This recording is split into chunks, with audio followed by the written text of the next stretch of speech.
स्वागत है आप सभी का एक नई क्लास के अंदर। आज हम सॉल्व करने वाले हैं कलाम एकेडमी के द्वारा जो एसआई भर्ती परीक्षा के लिए ओपन टेस्ट सीरीज चल रही है, इसका माइनर टेस्ट नंबर 6 आज हम सॉल्व करने वाले हैं, जो कि हुआ था आपके 11/1/2026 को। तो चलो शुरू करते हैं फिर क्वेश्चन नंबर 1 से।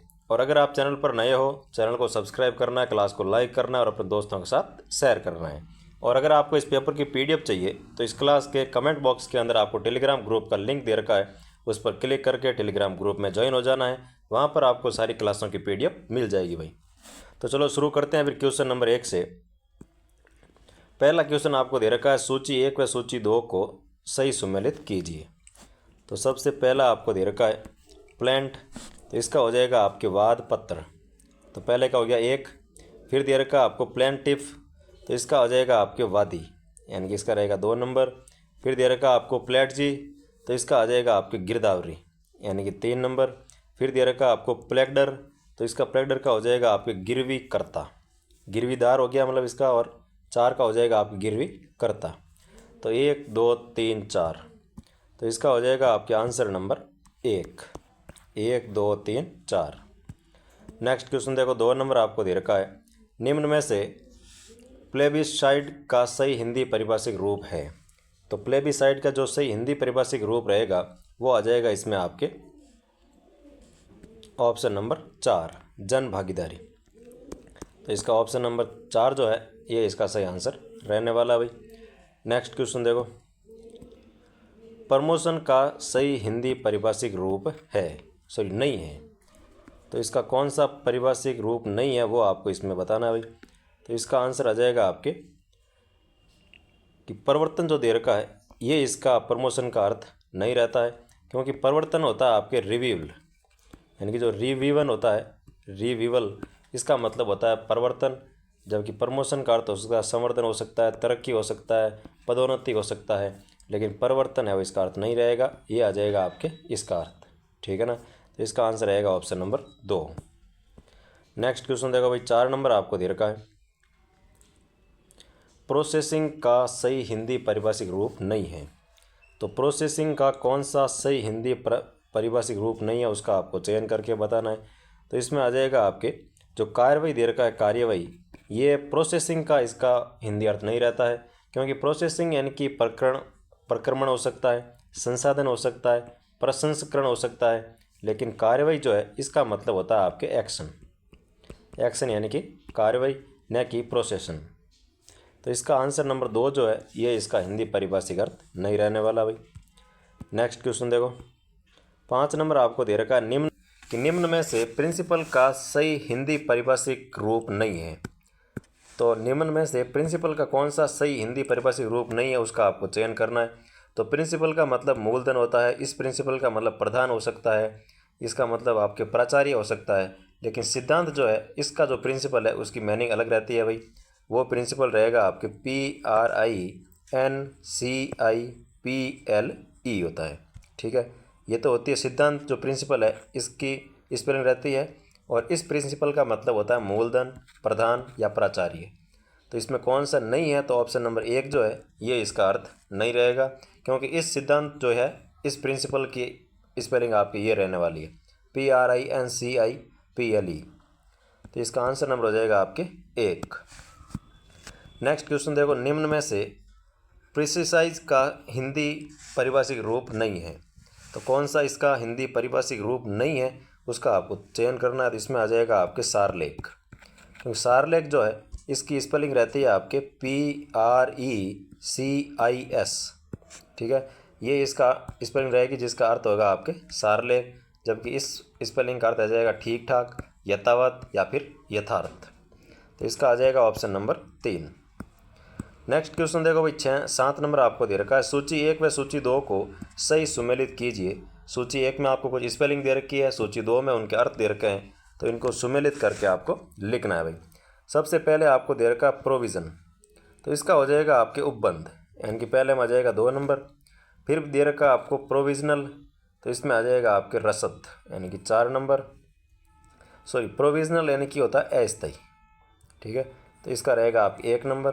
फिर दे रखा आपको प्रोविजिशन, तो इसका अर्थ आ जाएगा आपके रसद, यानी कि 4 नंबर, और इसका अर्थ हो जाएगा आपके 7, यानी कि 3 नंबर।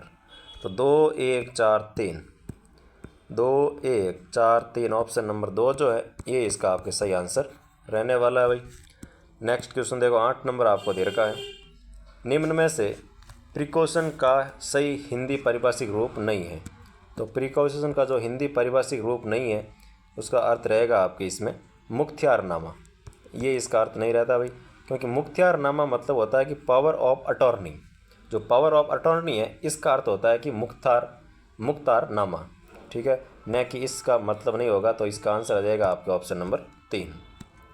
नेक्स्ट क्वेश्चन देखो, 9 नंबर आपको दे रखा है, निम्न में से पर्टिनेंट का सही हिंदी पारिभाषिक रूप है। तो इसका अर्थ आ जाएगा आपके संगत, यानी कि ऑप्शन नंबर 1। नेक्स्ट क्वेश्चन देखो भाई, 10 नंबर आपको दे रखा है, निम्न में से पोस्ट होमोस का सही हिंदी पारिभाषिक रूप है। तो पोस्ट होमोस का जो सही हिंदी पारिभाषिक रूप आएगा वो आ जाएगा आपके मरणों उपरांत, यानी कि ऑप्शन नंबर 2। नेक्स्ट क्वेश्चन देखो, 11 नंबर आपको दे रखा है, निम्न में से परमिटेड का सही हिंदी पारिभाषिक रूप नहीं है। तो कौन सा नहीं है उसका आपको इसमें चयन करना है भाई। तो इसमें हो जाएगा आपके अनुज्ञेय। जो अनुज्ञेय है इसमें आपके परमिटेड का मतलब नहीं होता है, क्योंकि अनुज्ञेय की जो स्पेलिंग रहती है वो आ जाएगी आपके परमिसिबल, ठीक है। तो ये इसका जो अर्थ है ये हो जाएगा आपके अनुज्ञेय, जबकि इसका अर्थ रहता है अनुमत, अनुज्ञात या फिर अनुमति प्राप्त। तो इसका आंसर हो जाएगा ऑप्शन नंबर 3।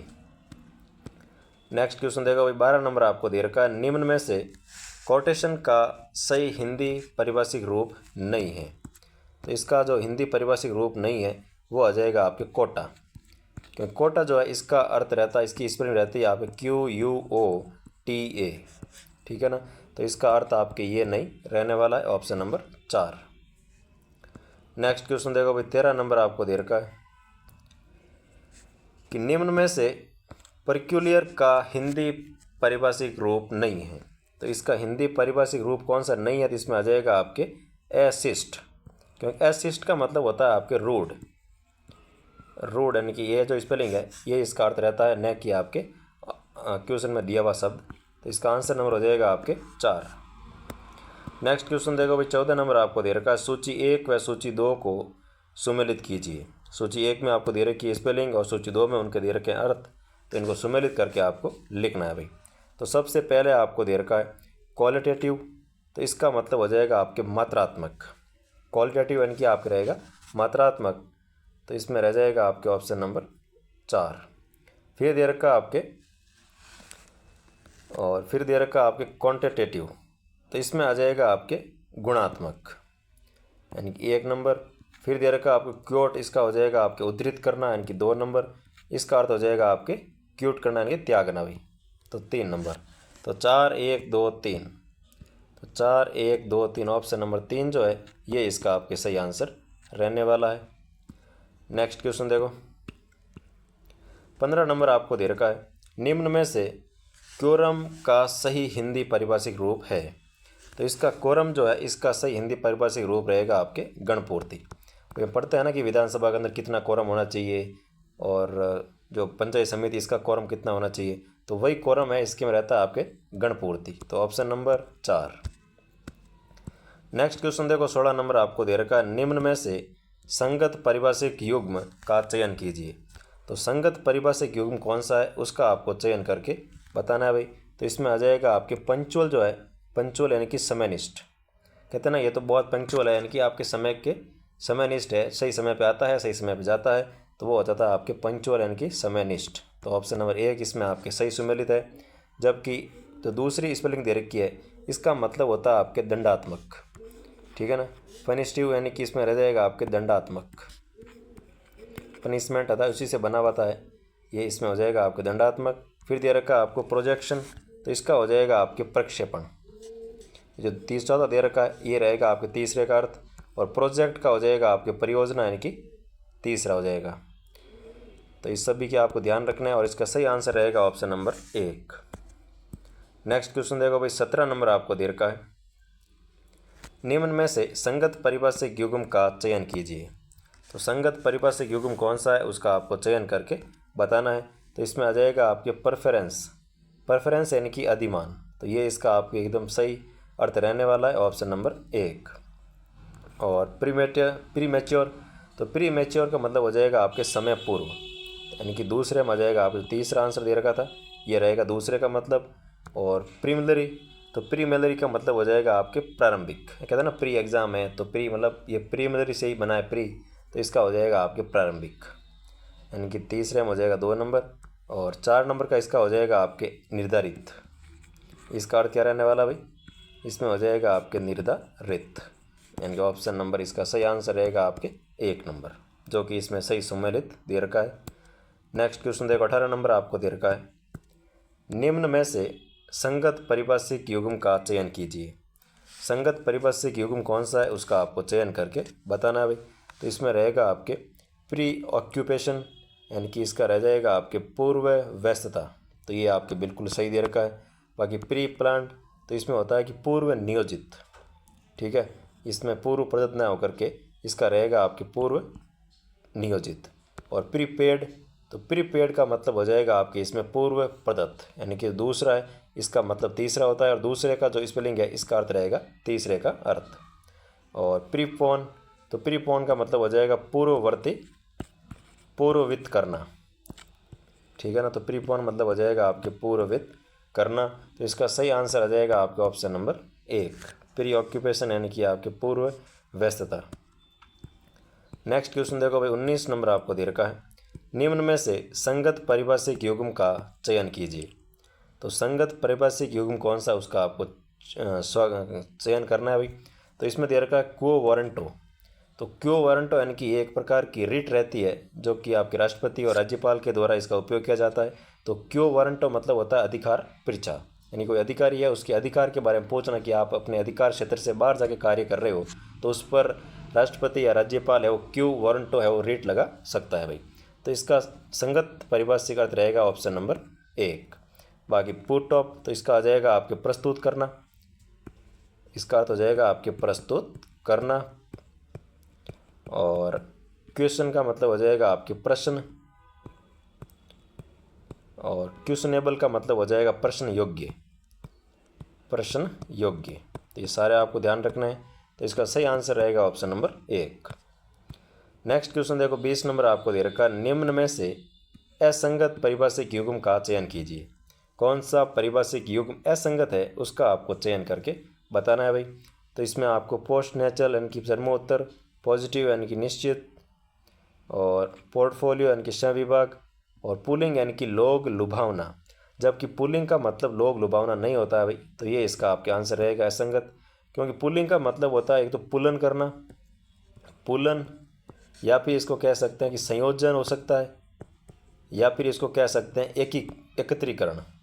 कोई चीज़ है उसको एकत्र करना या फिर इकट्ठी करना, इसका मतलब होता है पुलिंग करना, ठीक है। तो ये इसका संगत नहीं रहेगा, ये हो जाएगा आपके असंगत, ऑप्शन नंबर 4। नेक्स्ट क्वेश्चन देखो, 21 नंबर आपको दे रखा है। सूची 1 व सूची 2 को सही सुमेलित कीजिए। सूची 1 में आपको दे रखा है परफोर्ट, परफोर्ट का मतलब हो जाएगा इसमें आपके तात्पर्य, यानी कि पहले में रहेगा 4। फिर दे रखा परपोज, तो परपोज का हो जाएगा आपके अनुसरण, अनुसरण नहीं प्रयोजन, यानी कि 3 नंबर। और परश्योर यानी कि इसका आ जाएगा आपके अनुसरण, 2 नंबर। फिर दे रखा है फुनिटिव, इसका हो जाएगा, फुनिटिव का मतलब हो जाएगा आपके दंडात्मक, फनिसेटिव या फिर फनिशमेंट भी कह सकते हैं, तो इसमें हो जाएगा आपके 1 नंबर दंडात्मक, ठीक है। यानी कि 4 3 2 1, तो 4 3 2 1 ऑप्शन नंबर 4 3 2 1 ऑप्शन नंबर 1 हो जाएगा, सर ऑप्शन नंबर 4 4 3 2 1। आपको दे रखा है 23 नंबर कि निम्न में पब्लिकेशन का सही हिंदी परिभाषिक रूप है। तो पब्लिकेशन का जो सही हिंदी परिभाषिक रूप होता है, इसमें इसका आंसर आ जाएगा आपके कि प्रकाशन, पब्लिकेशन यानी कि प्रकाशन, ऑप्शन नंबर 1 जो है ये इसका सही आंसर रहने वाला है भाई। नेक्स्ट क्वेश्चन देखो, 31 नंबर आपको दे रखा है। निम्न में प्रूडेंस का सही हिंदी परिभाषिक रूप है। तो प्रूडेंस का जो सही हिंदी परिभाषिक रूप रहेगा वो आ जाएगा आपके व्यवहार कुशलता, यानी कि ऑप्शन नंबर 1। नेक्स्ट क्वेश्चन देखो, 32 नंबर आपको दे रखा है। निम्न में प्रोग्यू का सही हिंदी पारिभाषिक रूप है। तो इसका जो सही हिंदी पारिभाषिक रूप रहेगा वो आ जाएगा आपके 17 अवसान, यानी कि ऑप्शन नंबर 2। नेक्स्ट क्वेश्चन देखो भाई, 33 नंबर आपको दे रखा, प्रिंसिपल का सही हिंदी पारिभाषिक रूप है। तो इस प्रिंसिपल का जो सही हिंदी पारिभाषिक रूप रहेगा वो आ जाएगा आपके सिद्धांत, यानी कि ऑप्शन नंबर 2। नेक्स्ट क्वेश्चन देखो भाई, 34 नंबर आपको दे रखा, निम्न सूची 1 व सूची 2 को सही सुमेलित कीजिए। सूची 1 और सूची 2 को आपको सही सुमेलित करके लिखना है भाई। सबसे पहले आपको दे रखा पे ऑफ, तो पे ऑफ यानी कि हो जाएगा आपके चुकता करना, तो पहले में 1। फिर दे रखा पे रोल, तो पे रोल यानी कि हो जाएगा आपके वेतन पत्रक, यानी कि 2 नंबर। पेई, तो इसमें हो जाएगा आपके अदाता, यानी कि 3 नंबर। और पेयर यानी कि हो जाएगा आपके अदाकर्ता, इसमें आ जाएगा आपके 4 नंबर। तो इसका सही आंसर रहेगा 1 2 3 4, यानी कि ऑप्शन नंबर 1। नेक्स्ट क्वेश्चन देखो, 35 नंबर आपको दे रखा है, परव्यू का सही हिंदी पारिभाषिक रूप है। तो परव्यू का जो हिंदी पारिभाषिक रूप रहता है वो आ जाएगा आपके इसमें कार्य क्षेत्र, यानी कि ऑप्शन नंबर 1। नेक्स्ट क्वेश्चन देखो, 36 नंबर आपको दे रखा है, निम्न में से किस विकल्प में सभी शब्द संगत नहीं है। तो कौन सा विकल्प है जिसके अंदर सभी शब्द संगत नहीं है, उसका आपको चयन करके बताना है भाई। तो सबसे पहले आपको दे रखा है इसमें कि दीन या दीन, तो दीन दीन जो इसमें हो गया आपके दीन यानी कि दिवस हो गया, और दीन का मतलब दिवस, दीन मतलब गरीब। और मरीची, और मरीची का हो जाएगा आपके रश्मि और रवि, जो कि बिल्कुल सही दे रखा है। फिर दे रखा है आपको सलील सलील, तो पहले वाले सलील का अर्थ होता है शिष्ट, दूसरे सलील का अर्थ होता है आपके सवेरी। स्रोत और स्रोत, इसमें हो जाएगा आपके झरना और स्तुति, तो यह कथन भी सही है। भवन और भुवन, तो भवन का मतलब संसार नहीं होता भैया, यहाँ पर आपके गलत रहने वाला है, क्योंकि भवन का मतलब होता है घर और भुवन का मतलब होता है संसार, जो कि इसमें आपके उल्टा दे रखा है। और सम का हो जाएगा शांति, सम का हो जाएगा समान, ये नीचे वाला सही है, लेकिन यहाँ पर इसने थोड़ी मिस्टेक कर दी है, क्योंकि भवन का होता है घर और भुवन का होता है संसार, ठीक है ना। तो ऑप्शन नंबर 3 इसमें रहेगा आपके असुमेलित। बाकी मात्र का हो जाएगा केवल, मातृ का हो जाएगा माता, प्रसाद का हो जाएगा कृपा, और प्रसाद का हो जाएगा आपके महल। तो बाकी सभी सत्य है, ऑप्शन नंबर 3 जो है ये इसमें आपके सही नहीं है भाई। नेक्स्ट क्वेश्चन देखो, 37 नंबर आपको दे रखा है, निम्न में से किस विकल्प में सभी शब्द संगत नहीं है। सभी शब्द युग्म जो है वो संगत नहीं है, उसका आपको चयन करके बताना है भाई। तो इसमें प्रमाण या परिमाण, तो प्रमाण यानी सबूत, परिमाण यानी कि मात्रा, बिल्कुल सही। लक्ष्य और लक्ष्य, लक्ष्य यानी लाख, लक्ष्य यानी कि उद्देश्य, तो ये कथन सही है। सर्ग और स्वर्ग, तो सर्ग यानी हो जाएगा रचना, स्वर्ग यानी हो जाएगा देवलोक। यम और याम, तो यम यानी मृत्यु, मृत्यु के देवता यम, और याम का मतलब हो जाएगा आपके प्रहार, तो ये कथन भी सही है। सूत और सूत, तो पहले बार जो सूत दे रखा है जिसमें बड़े ऊ की मात्रा है, इसका मतलब होता है कि सारथी, या फिर कह सकते हैं धागा। ये सूत धागा होता है, या सूत का मतलब धागा या फिर सारथी हो सकता है, लेकिन जो छोटे ऊ की मात्रा है इसका मतलब होता है पुत्र, ठीक है ना। तो ये आपके इसमें सुमेलित नहीं है भाई, तो ऑप्शन नंबर 3 जो है ये इसका सुमेलित नहीं रहने वाला। बाकी इस वर्ण का हो जाएगा घाव, और वर्ण का हो जाएगा रंग, ये भी कथन आपके नीचे वाला सुमेलित है, लेकिन यहाँ पर आपकी मिस्टेक कर रखी है भाई, तो ऑप्शन नंबर 3 इसमें सुमेलित नहीं है। बाकी पथ का हो जाएगा मार्ग, और पथ्य का हो जाएगा बीमार का भोजन। निर्माण का हो जाएगा रचना, निर्वाण का हो जाएगा आपके मोक्ष, तो ऑप्शन नंबर 3 इसका हो जाएगा संगत नहीं है। नेक्स्ट क्वेश्चन देखो, 38 नंबर आपको दे रखा है, निम्न में से किस विकल्प में सभी शब्द योग में संगत नहीं है। तो कौन से के अंदर सभी संगत नहीं है, उसका आपको चयन करना है भाई। तो सबसे पहला दे रखा है आपको तर्क और तक्र, तो तर्क का मतलब होता है आपके बहस, और तक्र का मतलब होता है मट्ठा, जो कि बिल्कुल सही है। और रंजक और रजक, तो रंजक का मतलब होता है इसमें चित्रकार, ये जो पहले वाला दे रखा है आपको रंजक जिसके ऊपर अनुस्वार लगा हुआ है, इसका मतलब होता है चित्रकार। और रजक का मतलब होता है धोबी, जो कि इसमें आपके उल्टे दे रखे हैं, तो ये कथन आपके संगत नहीं है। बाकी प्रेक्षक यानी कि देखने वाला, और प्रेक्षक यानी कि भेजने वाला, ठीक है। मेघ यानी कि बादल, मेद यानी कि यज्ञ, रेचक यानी कि दस्तावर, रोचक यानी कि दिलचस्प, सती यानी कि आनी, सिति यानी कि पृथ्वी, जो क्षितिज होता है उसे कहते हैं पृथ्वी। और सवेद यानी कि सफ़ेद, सवेद यानी पसीना, रंग यानी कि वर्ण या कलर, और रंक यानी कि हो जाएगा दरिद्र या गरीब। तो इसमें आपके आंसर रहेगा ऑप्शन नंबर 1 जो कि संगत नहीं है भाई। नेक्स्ट क्वेश्चन देखो 39 नंबर आपको दे रखा है, निम्न में से किस विकल्प में सभी शब्द युग्म संगत नहीं है। तो सभी शब्द युग्म संगत नहीं है तो इसमें आ जाएगा आपके रूख और रूख। तो एक रूख का मतलब होता तरफ और एक रूख का मतलब होता पेड़। कहते हैं ना कि इस पार्टी का क्या रूख है, इनकी ये किस तरफ जाने वाली है, तो ये वही रूख है। तो इस रूख का मतलब हो जाएगा तरफ और इस रूख का मतलब हो जाएगा आपके पेड़। नीरज यानी कमल, निरुज यानी कि हो जाएगा आपके रोग रहित। तो इसमें पहला कथन बिल्कुल आपके सही है। दूसरा दे रखा है रिक्त यानी कि शून्य, रिक्त यानी कि हो जाएगा धन। और वाद यानी हो जाएगा आपके मत, और वाद्य यानी कि हो जाएगा आपके बाजा या फिर वाद्य यंत्र। तो ये भी सही है। व्याकरण यानी कि हो जाएगा व्याकरण का ज्ञाता, और व्याकरण यानी कि हो जाएगा शस्त्र शब्द शास्त्र, जो कि इसमें आपके उल्टा दे रखा है भाई।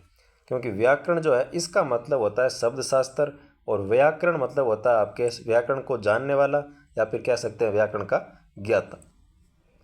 तो इसमें आपके उल्टा दे रखा है, ये इसका अर्थ ये रहेगा और व्याकरण का अर्थ हो जाएगा आपके शब्द शास्त्र। ठीक है ना, तो ये इसमें संगत नहीं है। बाकी साला यानी कि घर, और साला यानी कि पत्नी का भाई, और वर्ण का यानी कि चुनाव, और वर्ण यानी हो जाएगा आपके न्योछावर। तो ये बाकी सभी सही है। ऑप्शन नंबर 3 इसमें आपके सुमेलित नहीं रहने वाले भाई। नेक्स्ट क्वेश्चन देखो भाई 40 नंबर आपको दे रखा है, निम्न में से किस विकल्प में सभी शब्द युग्म में संगत नहीं है। तो कौन से विकल्प के अंदर सभी शब्द युग्म जो है वो संगत नहीं है, उसका आपको चयन करके बताना है भाई। तो इसमें सबसे पहले आपको दे रखा है व्याध और व्याधि। तो व्याध का मतलब हो जाएगा इसमें आपके शिकारी, और व्याधि यानी कि हो जाएगा रोग। और विजन, तो विजन का हो जाएगा एकांत, और वैजन का हो जाएगा आपके पंखा, जो कि आपके बिल्कुल सही है। फिर दे रखा है रिस और रिस। तो पहले वाला जो रिस है इसका मतलब होता है ईर्ष्या, और दूसरा जो रिस दे रखा है इसका मतलब होता है क्रोध। तो इसमें आपको उल्टा दे रखा है भाई। तो इस रिस का मतलब हो जाएगा जो बड़ी ए की मात्रा है इसमें रहेगा आपकी ईर्ष्या, छोटी ए की जो मात्रा है इसमें रहेगा आपके क्रोध। ठीक है ना, तो उल्टा दे रखा है, इसका हो जाएगा क्रोध और इसका हो जाएगा आपके ईर्ष्या। रद का मतलब हो जाएगा दांत, और रदन का और रदद का हो जाएगा आपके खराब। तो ये कथन आपके इसमें संगत नहीं है। Option number 2। लोभ का मतलब लालच, लोम का मतलब बाल, यति मतलब योगी, और यंती मतलब दमन। मानस यानी मन, मानुष यानी मनुष्य। पुर यानी हो गया नगर, और बड़े वाला जो ऊ की मात्रा इस पुर का मतलब हो जाएगा आपके बाढ़। तो ये सभी सही है। ऑप्शन नंबर 2 इसमें आपके संगत नहीं है अभी। नेक्स्ट क्वेश्चन देखो 41 नंबर आपको दे रखा है, निम्न में से किस विकल्प में समश्रुत भिन्नार्थक शब्दों का कर्म से अर्थ संगत नहीं है। तो समश्रुत जो भिन्नार्थक शब्द है इनका अर्थ संगत नहीं है, उसका आपको चयन करना है। तो इसमें दे रखा है फिरका और फिरकी। तो फिरका और फिरकी जो है इसका अर्थ उल्टा दे रखा है भाई, क्योंकि फिरका का मतलब होता है आपके जाति। तो फिरका मतलब जाति हो जाएगा, और फिरके का मतलब हो जाएगा आपके चखई। तो ये इसमें आपके संगत नहीं है। Option number 1। बाकी भीड़ यानी कि ततैया, और भीड़ यानी हो जाएगा झुंड, झुंड या फिर कह सकते हैं कि जनसमूह। और वारिस यानी कि उत्तराधिकारी, और वारिस यानी कि हो जाएगा समुद्र।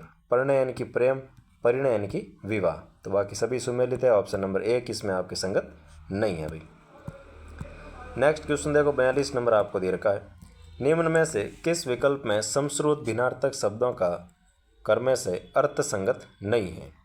तो समश्रुत भिन्नार्थक शब्दों का अर्थ संगत नहीं है। तो सोम का मतलब हो जाएगा चंद्रमा, सौम्य का मतलब रहेगा सरल, जो कि बिल्कुल सही है।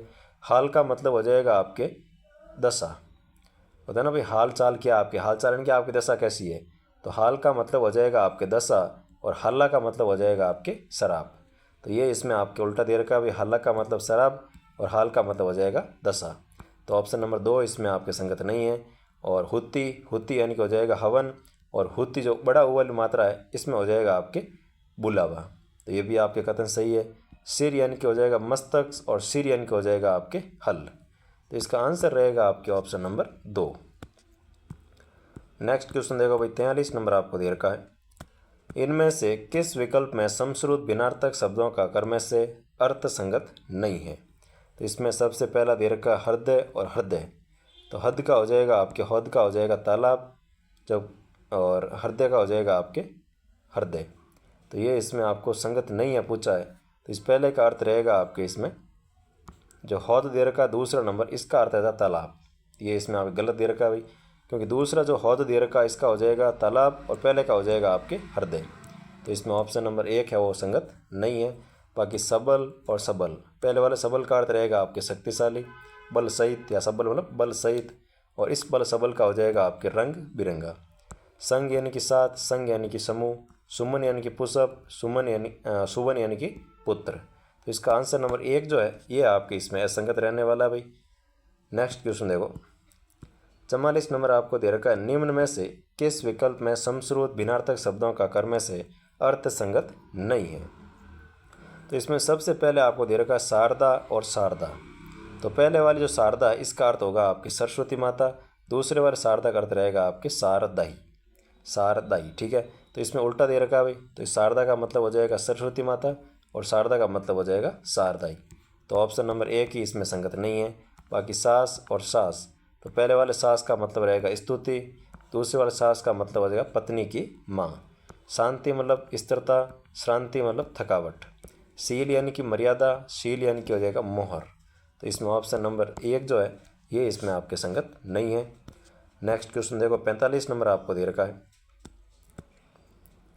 निम्न में से किस विकल्प में समश्रुत भिन्नार्थक शब्दों का कर्म से अर्थ संगत नहीं है।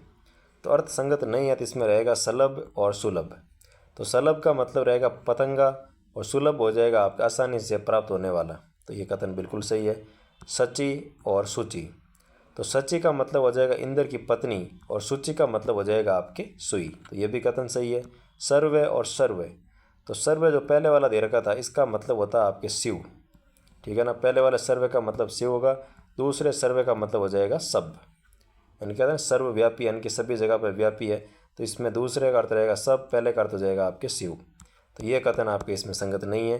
बाकी सीरा यानी कि हो जाएगा नाड़ी, सीरा यानी हो जाएगा आपके छोर। तो ये भी कथन सही है। तो इसका ऑप्शन नंबर 3 जो है ये इसमें आपके संगत नहीं रहने वाला भाई। नेक्स्ट क्वेश्चन देखो, 46 नंबर आपको दे रखा है, निम्न में से किस विकल्प में समश्रुत भिन्नार्थक शब्दों का कर्म से अर्थ संगत नहीं है। तो समीर, तो समीर का मतलब होता है समी वृक्ष, तो समीर का हो जाएगा समी वृक्ष, और समीर का मतलब हो जाएगा आपके हवा। समीर, हवा, पवन, तो ये सब इसमें समीर के अर्थ रहते हैं हवा। तो यही आपके इसमें संगत नहीं है। बाकी शशिधर, शिव, शशधर, चंद्रमा, और शीति, श्याम, शीत, सफ़ेद, सुर, वीर, सुर, अंधा, ये सभी सही है। ऑप्शन नंबर 1 इसमें आपके सुमेलित नहीं रहने वाला भाई। नेक्स्ट क्वेश्चन देखो, 47 नंबर आपको दे रखा है, निम्न में से किस विकल्प में समश्रुत भिन्नार्थक शब्दों का कर्म से अर्थ संगत नहीं है। तो समश्रुत भिन्नार्थक शब्दों का अर्थ संगत नहीं है तो इसमें आ जाएगा आपके सबसे पहले शकट और शकटारी। तो शकट का मतलब रहता है इसमें आपके मचान, जो पहले वाला शकट दे रखा है इसका अर्थ हो जाएगा मचान, और शकटारी जो है इसका अर्थ रहेगा आपके बैल गाड़ी। तो ये इसमें आपके सुमेलित नहीं है भाई, क्योंकि शकट का हो जाएगा मचान और इस शकट का हो जाएगा बैल गाड़ी। तो इसमें रहेगा ऑप्शन नंबर 1 इसमें संगत नहीं है। बाकी सप्त और सप्तति, तो सप्त का हो जाएगा सापित, सप्ति हो जाएगा आपकी घोड़ा, सौद यानी कि हो जाएगा सुजन, सौद यानी हो जाएगा आपकी खोज, वृंद यानी हो जाएगा आपके समूह, वृंत यानी हो जाएगा आपके डंठल। तो इसका आंसर नंबर रहेगा ऑप्शन नंबर 1। नेक्स्ट क्वेश्चन देखो, 48 नंबर आपको दे रखा है, विचरण और विलक्षण समश्रुत शब्दों का कर्म से सुसंगत अर्थभेद है। तो विचरण विक्षण और विलक्षण, एक होता है विचरण और एक होता है विलक्षण। तो इसका जो सही सुसंगत अर्थ रहने वाला है वो आ जाएगा आपके इसमें, एक तो विचक्षण वो है इसका विचक्षण, इसका अर्थ रहेगा आपके इसमें ज्ञाता, और विलक्षण का मतलब हो जाएगा अनोखा। यानी कि ऑप्शन नंबर 3 जो है वो इस शब्द युग्म का आपके सही आंसर रहने वाला है भाई। नेक्स्ट क्वेश्चन देखो, 50 नंबर आपको दे रखा है, निश्चल और निश्चल समश्रुत शब्दों का कर्म से सुसंगत अर्थभेद है। तो इनका जो सुसंगत अर्थभेद रहेगा इसमें निश्चल का तो हो जाएगा आपके अचल, निश्चल यानी कि रहेगा आपके अचल, और निश्चल यानी कि रहेगा आपके छल रहित। तो ऑप्शन नंबर 1 जो है ये इसका सही आंसर हो जाएगा भाई। नेक्स्ट क्वेश्चन देखो, 50 नंबर आपको दे रखा है, निषिद्ध और निषिद्ध समश्रुत शब्दों का कर्म से सुसंगत अर्थभेद है। तो निषिद्ध और निषिद्ध इनका जो सुश्रुत जो ये शब्द है अपने समश्रुत, जो सुनने में सेम लगते हैं उन्हें सुसंस्कृत कहते हैं। इन शब्दों का जो सुसंगत अर्थ भेद रहता है वो इसमें रहेगा आपके निश्चित का तो हो जाएगा इसमें अचल, निश्चित का तो मतलब रहेगा इसमें आपके तीक्ष्ण, और निश्चित का हो जाएगा आपके आधी रात। यानी कि ऑप्शन नंबर 1 जो है ये इसमें बिल्कुल सही रहने वाला भाई। निश्चित का हो जाएगा तीक्ष्ण और निश्चित का हो जाएगा आपके आधी रात, तो ऑप्शन नंबर 1। नेक्स्ट क्वेश्चन देखो भाई, 51 नंबर क्वेश्चन आपको दे रखा है कि विपिन और विपन संस्कृत शब्दों का कर्म से सुसंगत अर्थभेद है। तो विपिन का तो हो जाएगा आपके इसमें जंगल, और विपिन का हो गया जंगल, और विपन का हो जाएगा आपके दरिद्र। तो ऑप्शन नंबर 2 जो है ये इसमें आपके सही रहने वाला है भाई। नेक्स्ट क्वेश्चन देखो, 52 नंबर आपको दे रखा है, परवाल और परवार संस्कृत शब्दों का कर्म से सुसंगत अर्थभेद है। तो परवाल और परवार इनका जो सुश्रुत आपके जो सुसंगत अर्थ रहने वाला है वो इसमें आ जाएगा। परवाल का मतलब तो हो जाएगा इसमें मूंगा, और परवाल का मतलब हो जाएगा आपके मूंगा, और परवार का मतलब हो जाएगा आपके वस्त्र। ठीक है, तो परवार का मतलब वस्त्र होता है, लेकिन यहाँ पर ओढ़नी दे रखा है, या फिर आप ये करोगे तो इसमें इनका कर्म है वो चेंज करना पड़ेगा। तो आपके अकॉर्डिंग इसमें देख लेना कि इसमें एक तो होता है परवाल मतलब मूंगा, और परवाल मतलब रहता है वस्त्र या फिर ओढ़नी भी कह सकते हैं। तो इसमें आपका ऑप्शन नंबर 3 जो है ये इसका सही आंसर रहने वाला है भाई। नेक्स्ट क्वेश्चन देखो, भित्ति और भित्ति संस्कृत शब्दों का कर्म से सुसंगत अर्थभेद है। तो इनका जो सुश्रुत जो शब्द है इनका जो सुसंगत अर्थभेद रहने वाला है वो भित्ति का तो हो जाएगा आपके इसमें दीवार, और भित्ति का मतलब हो जाएगा आपके डर। यानी कि ऑप्शन नंबर 1 जो है ये इसका सही आंसर रहने वाला भाई। नेक्स्ट क्वेश्चन देखो, 54 नंबर आपको दे रखा है, मतंग और मतंगी। तो मतंग और मतंगी जो संस्कृत शब्द है इनका सुसंगत अर्थभेद रहेगा इसमें। तो मतंग का तो हो जाएगा आपके हाथी, यानी कि हाथी, और मतंगी का मतलब होता है हाथी पर सवार। तो ऑप्शन नंबर 3 जो है वो इसका आपके अर्थ रहने वाला है भाई। तो इसका आंसर हो जाएगा ऑप्शन नंबर 3। नेक्स्ट क्वेश्चन देखो, 55 नंबर आपको दे रखा है, नियत और नियति संस्कृत शब्दों का कर्म से सुसंगत अर्थभेद है।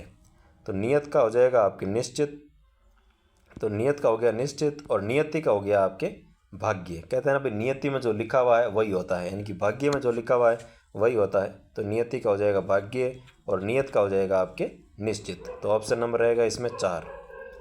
नेक्स्ट क्वेश्चन देखो, 56 नंबर आपको दे रखा है, वक्र और वृक्क संस्कृत शब्दों का कर्म से सुसंगत अर्थभेद है। तो इसका सुसंगत जो अर्थभेद रहेगा, तो वक्र का मतलब इसमें हो जाएगा आपके तिरछा और तिरछा, और वृक्क का हो जाएगा आपके इसमें भेड़िया। यानी कि ऑप्शन नंबर 1 जो है ये इसका सही आंसर रहने वाला है। नेक्स्ट क्वेश्चन देखो, 57 नंबर आपको दे रखा है, मणि और मणि संस्कृत शब्दों का सुसंगत कर्म से सुसंगत जो अर्थभेद है वो इसमें मणि का तो हो जाएगा आपके रत्न, और मणि का मतलब हो जाएगा आपके सर्प। तो रत्न और सर्प जो है वो इसका सही अर्थ रहने वाला है भाई। नेक्स्ट क्वेश्चन देखो, 58 नंबर आपको दे रखा है, व्यंजन और व्यंजन संस्कृत शब्दों का कर्म से सुसंगत अर्थभेद है। तो एक दे रखा व्यंजन और एक दे रखा आपको व्यंजन, इनका जो संस्कृत शब्दों का सुसंगत अर्थभेद रहेगा, तो पहले वाले व्यंजन का हो जाएगा आपके पंखा, और दूसरे वाला जो व्यंजन दे रखा है इसका हो जाएगा आपके पकवान। तो इसका ऑप्शन नंबर जो 1 है ये इसका सही आंसर रहने वाला है भाई। नेक्स्ट क्वेश्चन देखो, 59 नंबर आपको दे रखा है, मनोज और मनोज्ञ संस्कृत शब्दों का कर्म से सुसंगत अर्थभेद है। तो मनोज का तो हो जाएगा आपके कामदेव, और मनोज्ञ का हो जाएगा आपके सुंदर। यानी कि ऑप्शन नंबर 4 जो है ये इसका सही आंसर रहने वाला है। नेक्स्ट क्वेश्चन देखो, 60 नंबर आपको दे रखा है, निम्न में से किस विकल्प में सभी शब्द युग्म संगत है। सभी जो शब्द युग्म है वो संगत है, उसका आपको चयन करके बताना है भाई। तो कौन सा युग्म इसमें संगत रहता है वो आपको इसमें बताना है भाई। तो सबसे पहले आपको दे रखा है रत और रति। तो रत का मतलब होता है लीन, और रति का मतलब होता है प्रेम। तो ये बिल्कुल सही है। मोर का मतलब हो जाएगा मयूर, और मोर का हो जाएगा आपके मुकुट। तो ये दोनों ही आपके सही है, तो ये आपके इसमें युग्म संगत रहने वाला है। तो दूसरा देखो क्या इसमें असंगत है क्या नहीं है, देखते हैं अभी। तो दूसरा आपको कथन दे रखा है कि बल और वल। तो बल का मतलब होता है ताकत, और वल का मतलब होता है मेघ, ये तो आपके सही है। बार का मतलब हो जाएगा आपके इसमें दफ़ा, कहते हैं कई बार या कई दफ़ा, तो बार का मतलब रहता है दफ़ा, और वार का मतलब हो जाएगा इसमें चोट। तो इसमें आपके है वो थोड़ा कर्म चेंज दे रखा है, आगे वाला आगे रहेगा, पीछे वाला मतलब ये दफ़ा जो है इसका मतलब हो जाएगा बार, और वार का हो जाएगा चोट। तो ये थोड़ा गलत दे रखा है आपको। बगुला और बगुला, तो एक बगुला जो पहले वाला दे रखा है इसका हो जाएगा एक पक्षी, और बगुला दूसरा दे रखा है इसका हो जाएगा आपके बवंडर। तो ये भी आपके रहेगा गलत। भारती और भारतीय, तो भारती का मतलब रहता है सरस्वती माता, भारतीय मतलब हो जाएगा आपके भारतवंशी, और मेल का मतलब हो जाएगा इसमें आपकी एकता।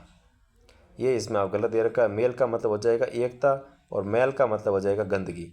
तो इसमें भी आपके कर्म चेंज दे रखा है, तो ये भी हो जाएगा आपके गलत। तो बाकी सभी गलत है, और ये पहला जो कथन था वो आपके एकदम सही सुसंगत रहता है भाई। रत रति यानी कि लीन या प्रेम, मोर या मोर यानी कि मयूर या फिर मुकुट। नेक्स्ट क्वेश्चन देखो, 61 नंबर आपको दे रखा है, निम्न में से किस विकल्प में सभी शब्द युग में संगत है। तो कौन से विकल्प के अंदर सभी शब्द युग में वो संगत है, उसका आपको चयन करके बताना है भाई। तो सबसे पहले आपको दे रखा है निदेश या निर्देश।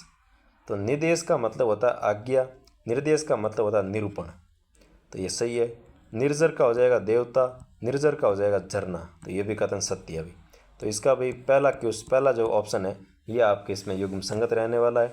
बाकी नेक, तो इस नेक का हो जाएगा आपके भला, तो पहले वाले का आंसर है दूसरा रहेगा, और नेक यानी हो जाएगा आपके दस्तूर, ठीक है ना। तो ये भी इसमें आपके कर्म चेंज होने के कारण ये कथन गलत हो जाएगा। बाकी पंख का हो जाएगा कीचड़, पंख का हो जाएगा लंगड़ा। परीक्षा मतलब हो जाएगा इसमें आपके पंख का हो जाएगा इसमें कीचड़, और पंख का रहेगा आपके पक्षी के पर न कि लंगड़ा, ये गलत है, ठीक है। पंख का मतलब क्या रह जाएगा भाई, पक्षी के पर। और परीक्षा का मतलब हो जाएगा इसमें आपके कीचड़, और परीक्षा का मतलब हो जाएगा आपके जांच, तो ये भी आप कर्म चेंज दे रखा है। प्रधान का मतलब हो जाएगा मुखिया, और परिधान का मतलब हो जाएगा वस्त्र, तो ये भी कथन गलत था। प्रवाद का मतलब हो जाएगा इसमें आपके जनश्रुति, यानी कि पहले वाले का जो अर्थ है वो रहेगा दूसरा वाला, तो प्रवाद का हो जाएगा जनश्रुति, प्रमाद का हो जाएगा आपके आलस्य, तो ये भी आप गलत हो जाएगा भाई। पुरुष का हो जाएगा कठोर, पुरुष का हो जाएगा आदमी, तो ये कथन भी आपके रहेगा असत्य। पहला नंबर जो कथन है ये आपके इसमें युग्म संगत रहने वाला है, तो ऑप्शन नंबर 1। नेक्स्ट क्वेश्चन देखो, 62 नंबर आपको दे रखा, निम्न में से किस विकल्प में सभी शब्द युग्म संगत है। तो सभी शब्द युग्म संगत है उसका आपको चयन करना है। तो इसमें दे रखा है सबसे पहले पास और पास, तो एक पास का मतलब इसमें रहेगा आपके बंधन, तो पहले वाले का हो जाएगा बंधन, और पास का हो जाएगा आपके नज़दीक, तो ये इसमें हो गया असंगत। और पेय का हो जाएगा आपके प्रिय, पेय का हो जाएगा पीने योग्य, तो ये कथन रहेगा आपके गलत। पर्जन और पर्जन्य, तो पर्जन का मतलब होता है आपके शत्रु, पर्जन्य मतलब होता है बादल, और प्रथा मतलब कुंती, प्रथा यानी कि रीति, तो ये कथन आपके बिल्कुल सत्य है, जो कि युग्म आप रहेगा संगत युग्म। तीसरा दे रखा पर्ण और पर्ण, तो पर्ण का मतलब हो जाएगा इसमें आपके मूल्य, पहले वाला जो पर्ण दे रखा इसका रहेगा आपके प्रतिज्ञा, और इस पर्ण का रहेगा आपके मूल्य, मूल्य नहीं, इस पर्ण का रहेगा पत्ता, मूल्य नहीं होता, ठीक है। इस पर्ण का दूसरा जो पर्ण दे रखा था इसका अर्थ हो जाएगा आपके पत्ता, पहला वाला जो दे रखा पर्ण उसका हो जाएगा प्रतिज्ञा या फिर कोई वचनबद्ध होना, तो वो इसमें पर्ण रहता है। और पदत्राण, तो इस पदत्राण का हो जाएगा आपके जूता, और परित्राण का हो जाएगा आपके रक्षण, तो ये भी कथन गलत हो गया। द्वीप और द्वीप, तो द्वीप का मतलब रहेगा पहले का रहेगा आपके हाथी, पहले का हो गया हाथी, दूसरा जो दे रखा है द्वीप इसका हो जाएगा आपके टापू। और द्वीपी और दीप, तो द्वीपी यानी कि रहेगा चित्ता, दीप यानी हो जाएगा आपके दीपक, तो ये कथन भी रहेगा आपके असत्य। ऑप्शन नंबर 2 जो है ये इसमें युग्म आपके संगत रहने वाला है भाई। नेक्स्ट क्वेश्चन देखो, 63 नंबर आपको दे रखा है, निम्न में से किस विकल्प में सभी शब्द युग्म संगत है। तो सभी शब्द युग्म संगत है उसका आपको चयन करके बताना है भाई। तो पहला दे रखा है धनु और धेनु, तो धनु का मतलब होता है धनुष, धेनु का मतलब होता है गाय, सही है। नगर और नागर, तो नगर का मतलब रहता है इसमें आपके शहरवासी, तो पहला जो नगर दे रखा है इसका मतलब हो जाएगा शहरवासी, और नागर का मतलब रहेगा आपके इसमें शहर, ठीक है ना। तो ये कथन आपके इसमें रहेगा भाई, मतलब नगर का हो जाएगा आपके इसमें शहर, और नागर का हो जाएगा आपके इसमें चतुर या फिर शहरवासी, तो इसमें उल्टे दे रखे थे। तो चतुर नगर का शहर रहेगा, न कि चतुर, और नागर का रहेगा शहरवासी या फिर कह सकते हैं चतुर, क्योंकि जो शहर वाले होते हैं वो बहुत चतुर होते हैं भाई, गांव वाले तो बेचारे क्या होते हैं, नेक दिल इंसान होते हैं। तो इसमें आपके जो आंसर नंबर पहला है ये भी रहेगा आपके असंगत। दूसरा दे रखा नीरज या नीरद, तो नीरज का मतलब रहता है आपके इसमें कमल। नीरज यानी कि कमल, जल में जन्म लेने वाला नीरज, और नीरद यानी कि नीर देने वाला यानी कि जल देने वाला, तो वो कौन है, बादल है अभी। तो इसमें अभी आपके कर्म चेंज दे रखा है, तो ऑप्शन नंबर ये भी आप गलत रहेगा। और नकुल का रहेगा आपके अनुकरण, सॉरी नकल का यानी कि अनुकरण, और नकुल का हो जाएगा आपके नेवला। निशाचर का रहेगा आपके इसमें राक्षस, निशाचर यानी कि हो जाएगा आपके राक्षस, जो रात्रि में विचरण करते हैं और निशाचर कहते हैं भाई। और ये काम किसका होता है, राक्षसों का होता है। तो इसमें रहेगा आपके निशाचर यानी कि राक्षस, निशाकर यानी कि हो जाएगा चंद्रमा, और दिक यानी कि रहेगा दिशा, और दिक यानी हो जाएगा आपके परेशान। तो ये तीसरा कथन बिल्कुल संगत है। 4 नंबर कथन आपको दे रखा दावा और दयावा, तो दावा का मतलब हो जाएगा इसमें आपके वाद। दावा यानी क्या हो गया, क्या मैंने मुझे ये दावा है या फिर दावा करता हूँ यानी कि वाद करता हूँ। और दयावा मतलब रहेगा इसमें आपके आकाश। और दारू का मतलब हो जाएगा इसमें आपके शराब, सॉरी दारू मतलब छोटा ऊ की मात्रा है उसमें रहेगा लकड़ी, और बड़ी ऊ की मात्रा दारू में इसमें आ जाएगा आपके शराब, क्योंकि इंसान शराब पी करके क्या चाहता है भाई, कि वो भगवान से भी बड़ा है। तो इसमें बड़े ऊ की मात्रा है दारू के अंदर, मतलब शराब है। शराब पीने के बाद तो वो क्या हो जाता है, भगवान से भी बड़ा हो जाता है। वो कहता है ना अहम ब्रह्मास्मि, यानी मैं ही ब्रह्मा हूँ दारू पीने के बाद। तो इसमें आपके जो बड़ा ऊ की मात्रा है ये रहेगा शराब, छोटे ऊ की मात्रा रहेगी आपके लकड़ी। तो इसमें ये भी आपके संगत नहीं है, ऑप्शन नंबर 3 इसका हो जाएगा आपके युग्म संगत। नेक्स्ट क्वेश्चन देखो भाई, 64 नंबर आपको दे रखा है, निम्न में से किस विकल्प में सभी शब्द युग्म में संगत है। तो कौन सा विकल्प है जिसके अंदर सभी शब्द है वो संगत है, उसका आपको चयन करना है भाई। तो सबसे पहले आपको दे रखा है पयोज और पयोद। तो पयोज का मतलब होता है कमल, और पयोद का मतलब होता है बादल, तो ये कथन हो गया आपकी गलत। और पाइस का मतलब होता है खीर, सॉरी पाइस का मतलब रहेगा आपके पड़ोस, और पाइसा का मतलब रहेगा आपके खीर। तो इसमें ऊपर वाला क्रम है वो चंद दे रखा आपको, तो ये गलत हो गया। फिर दूसरा दे रखा पत और पातक। तो पत यानी कि हो जाएगा आपकी प्रतिष्ठा, पातक यानी कि हो जाएगा आपके पापी, पीक यानी कि हो जाएगा आपके कोयल, और पीक यानी कि हो जाएगा आपके थूक। थूक या फिर कह सकते हैं कि पीक यानी कि जो पीक दान होता है वो डस्टबिन वगैरह, तो उसे हम थूक कह सकते हैं। तो इसमें रहेगा दूसरा कथन है वो सत्य है।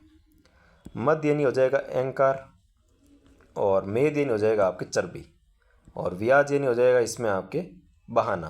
ब्याज का रहेगा बहाना, और ब्याज का रहेगा आपके सूद। तो ये भी आपके इसमें क्रम चेंज दे रखा है भाई, पहले वाला दूसरा दे रखा है, दूसरे वाला पहला दे रखा है, तो ये भी हो जाएगा आपके असंगत। मंथरा या मंथर, तो मंथरा का मतलब होता है दासी, और मंथर का मतलब होता है धीमे, और मनोरथ का मतलब रहेगा इसमें कामना, तो ये इसमें क्रम चेंज कर दिया। और मनोरथ का मतलब, मनोहत का मतलब रहता है आपके निराश, तो इसमें भी आप आगे पीछे कर रखा है भाई, तो ये भी रहेगा आपके इसमें असंगत। तो इसका ऑप्शन नंबर 2 जो है वो बिल्कुल सत्य रहने वाला है, बाकी सभी असंगत है। नेक्स्ट क्वेश्चन देखो भाई, 65 नंबर आपको दे रखा है कि निम्न में से किस विकल्प में सभी शब्द युग्म में संगत है। तो कौन सा विकल्प है जिसके अंदर सभी संगत है, उसका आपको चयन करना है। तो सबसे पहला आपको दे रखा है कि लपट और लंपट। तो लपट का हो जाएगा इसमें आपके ज्वाला, और लंपट का मतलब हो जाएगा आपके कामी पुरुष, तो ये भी दोनों आप गलत दे रखे हैं। विधि का मतलब हो जाएगा आपके ब्रह्मा, विधु का मतलब हो जाएगा चंद्रमा, तो ये हो गया आपके गलत कथन, ठीक है। फिर दे रखा आपको विस्मित और विस्मृत। तो विस्मित का मतलब हो जाएगा इसमें आपके विस्मित यानी कि चकित, और विस्मृत यानी कि भूला हुआ। और विश्वम्भर, विश्वम्भर का रहेगा आपके परमेश्वर, और विश्वम्भरा का हो जाएगा आपके पृथ्वी। तो ये कथन आपके बिल्कुल सही संगत है। और वृत्त का हो जाएगा आपके इसमें वृत्त यानी कि हो जाएगा घेरा, और व्रत का मतलब हो जाएगा आपकी प्रतिज्ञा। तो ये भी आपकी इसमें रहेगा उल्टा कथन हो गया भाई, क्योंकि वृत्त का रहना चाहिए पहला आना चाहिए था, ये बाद में आ रखा है, तो ये भी हो जाएगा आपके असंगत। बाकी व्यसन का हो जाएगा इसमें आपके बुरी लत, और वसन का हो जाएगा वस्त्र। सुधि का इसमें रहेगा आपके सुधि यानी कि रहता है बुद्धिमान, और सूद का मतलब रहता है चेतना, चेतन या चेतना कह सकते हैं। तो सुधि का रहेगा बुद्धिमान, सूद का रहेगा चेतन, और अक्षप का रहेगा इसमें आपके जल, और अक्षपा हो जाएगा इसमें रात। तो ये भी आपके इसमें उल्टा दे रखा था, क्योंकि शुद्धि का क्या होता है, बुद्धिमान होता है। तो यहाँ पर दे रखा है याद, जो कि गलत हो जाएगा। तो ये कथन भी गलत है। ऑप्शन नंबर 2 जो है ये आपके इसमें संगत रहने वाला है भाई। नेक्स्ट क्वेश्चन देखो 66 आपको दे रखा है, किस क्रिया के संबंध में असंगत कथन है। तो क्रिया के संबंध में कौन सा कथन असत्य है उसका आपको चयन करना है। तो किसी कार्य का करना या होना क्रिया कहलाता है, बिल्कुल सही। क्रिया का मूल रूप धातु कहलाता है, बिल्कुल धातु कहलाता है, ये भी सही है। और मूलतः क्रिया के दो भेद होते हैं, सकर्मक क्रिया, अकर्मक क्रिया। जिसमें कर्म विद्यमान होता है उसे सकर्मक क्रिया कहते हैं, जिसमें कर्म नहीं होता है उसे अकर्मक क्रिया कहते हैं। ठीक है, तो ये भी कथन सत्य है भाई। तो संरचना के आधार पर क्रिया को 4 भेदों में बांटा गया है। तो ये कथन आपके गलत है भाई, क्योंकि संरचना के आधार पर क्रिया को 3 भेदों में बांटा गया है। एक होती है सजातीय क्रिया, एक होती है अनुकरणात्मक क्रिया, एक होती है आपके साई क्रिया। ठीक है ना। तो ये 4 नंबर जो कथन है ये इसमें आपके असंगत कथन हो जाएगा। नेक्स्ट क्वेश्चन देखो भाई 67 आपको दे रखा है, सूची 1 व सूची 2 को सही सुमेलित कीजिए। सूची 1 और सूची 2 को आपको सही सुमेलित करके बताना है भाई कि कौन सा वाक्य में कौन सी क्रिया रहती है, वो आपको इसमें बताना है। तो सबसे पहले आपको दे रखा मुकेश खाना खाता है। तो मुकेश खाना खाता है, तो इसमें आपको ये ध्यान रखना है कि कोई क्रिया सकर्मक है या अकर्मक है वो कैसे पता चलेगा। तो सकर्मक का मतलब क्या होता है भाई, उसमें कर्म होना चाहिए। ठीक है, तो कर्म है या नहीं है उसके लिए अगर आप देखोगे तो वाक्य है उसमें आपको किया से आंसर करना है। किया से आंसर करोगे और अगर आपको उत्तर मिल गया तो इसमें समझ लेना कि वो कर्म है। और या फिर आप किसको से आंसर करोगे, तो इन दोनों शब्दों से आंसर करने पर अगर आपको आंसर मिल रहा है, तो इन दोनों से अगर आप क्वेश्चन करोगे तो अगर आपको उस वाक्य से आंसर मिल रहा है तो इसका मतलब है कि वो वाक्य है वो सकर्मक क्रिया का वाक्य रहने वाला, उसके अंदर कर्म है वो विद्यमान होगा। तो इसमें देखो आपको देर का मुकेश खाना खाता है। तो मुकेश क्या खाता है, खाना खाता है। तो क्या से आंसर करने पर आपको उत्तर मिल रहा है ना भाई। क्या से आपने क्वेश्चन किया कि मुकेश क्या खाता है, तो आंसर आया कि मुकेश खाना खाता है। तो इसका मतलब इसमें जो खाना है ये इसमें आपके कर्म रहने वाला है। तो इसमें आ जाएगा आपके सकर्मक क्रिया। तो पहले में आ गया 3, राधिका सो रही है। राधिका क्या कर रही है, राधिका सो रही है। तो इसमें हम कह सकते हैं राधिका क्या है, मतलब रही है, ये तो सही क्रिया हो गई। सोना एक क्रिया है, तो इसमें राधिका क्या सोना। तो इसमें कुछ भी आंसर नहीं आ रहा, तो इसमें आपके जो रहेगा ये रहेगा आपके अकर्मक क्रिया। ठीक है, यानी कि इसमें आपके कर्म है वो विद्यमान नहीं है, सोना है वो क्रिया है और रही है ये साई क्रिया है। तो इसमें कर्म तो है ही नहीं भाई, तो इसका आ जाएगा आपके अकर्मक क्रिया, ऑप्शन नंबर 2। और माँ बच्चों से खाना बनवाती है। जो माँ है वो बच्चों से खाना बनवाती है, अर्थात कर्ता खुद कुछ नहीं कर रहा है, वो किसी और को प्रेरणा दे रहा है, उसके थ्रू वो काम करवा रहा है।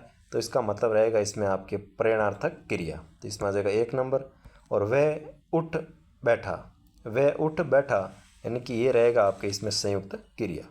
वह उठ बैठा यानी कि संयुक्त क्रिया, ऑप्शन नंबर 4। तो इसमें आ जाएगा आपके 3 2 1 4, 3 2 1 4, ऑप्शन नंबर 1 जो है ये इसका सही आंसर रहने वाला है भाई। नेक्स्ट क्वेश्चन देखो 68 आपको दे रखा है, निम्नलिखित में से सकर्मक क्रिया युक्त वाक्य कौन सा है। तो कौन सा वाक्य है जो सकर्मक क्रिया युक्त है। तो आपको पता ही है क्या करना है, किया या किसको से क्वेश्चन करो। अगर आंसर मिल रहा है तो इसमें सकर्मक क्रिया होगी, आंसर नहीं मिल रहा है इसका मतलब वो अकर्मक क्रिया रहने वाली है। तो देखो दादाजी बगीचे में टहल रहे हैं। दादाजी बगीचे में क्या कर रहे हैं, मतलब बगीचे में क्या से टहलना तो एक क्रिया हो गई भाई, ये तो क्रिया है। ये इसमें आपको ऐसा नहीं करना है कि क्या कर रहे हो टहल रहे हैं, वो तो क्रिया होगी टहलना। तो बाकी क्या से अगर आंसर करोगे कुछ भी आंसर इसमें नहीं मिलने वाला आपको कि दादाजी बगीचे में क्या टहल रहे हैं।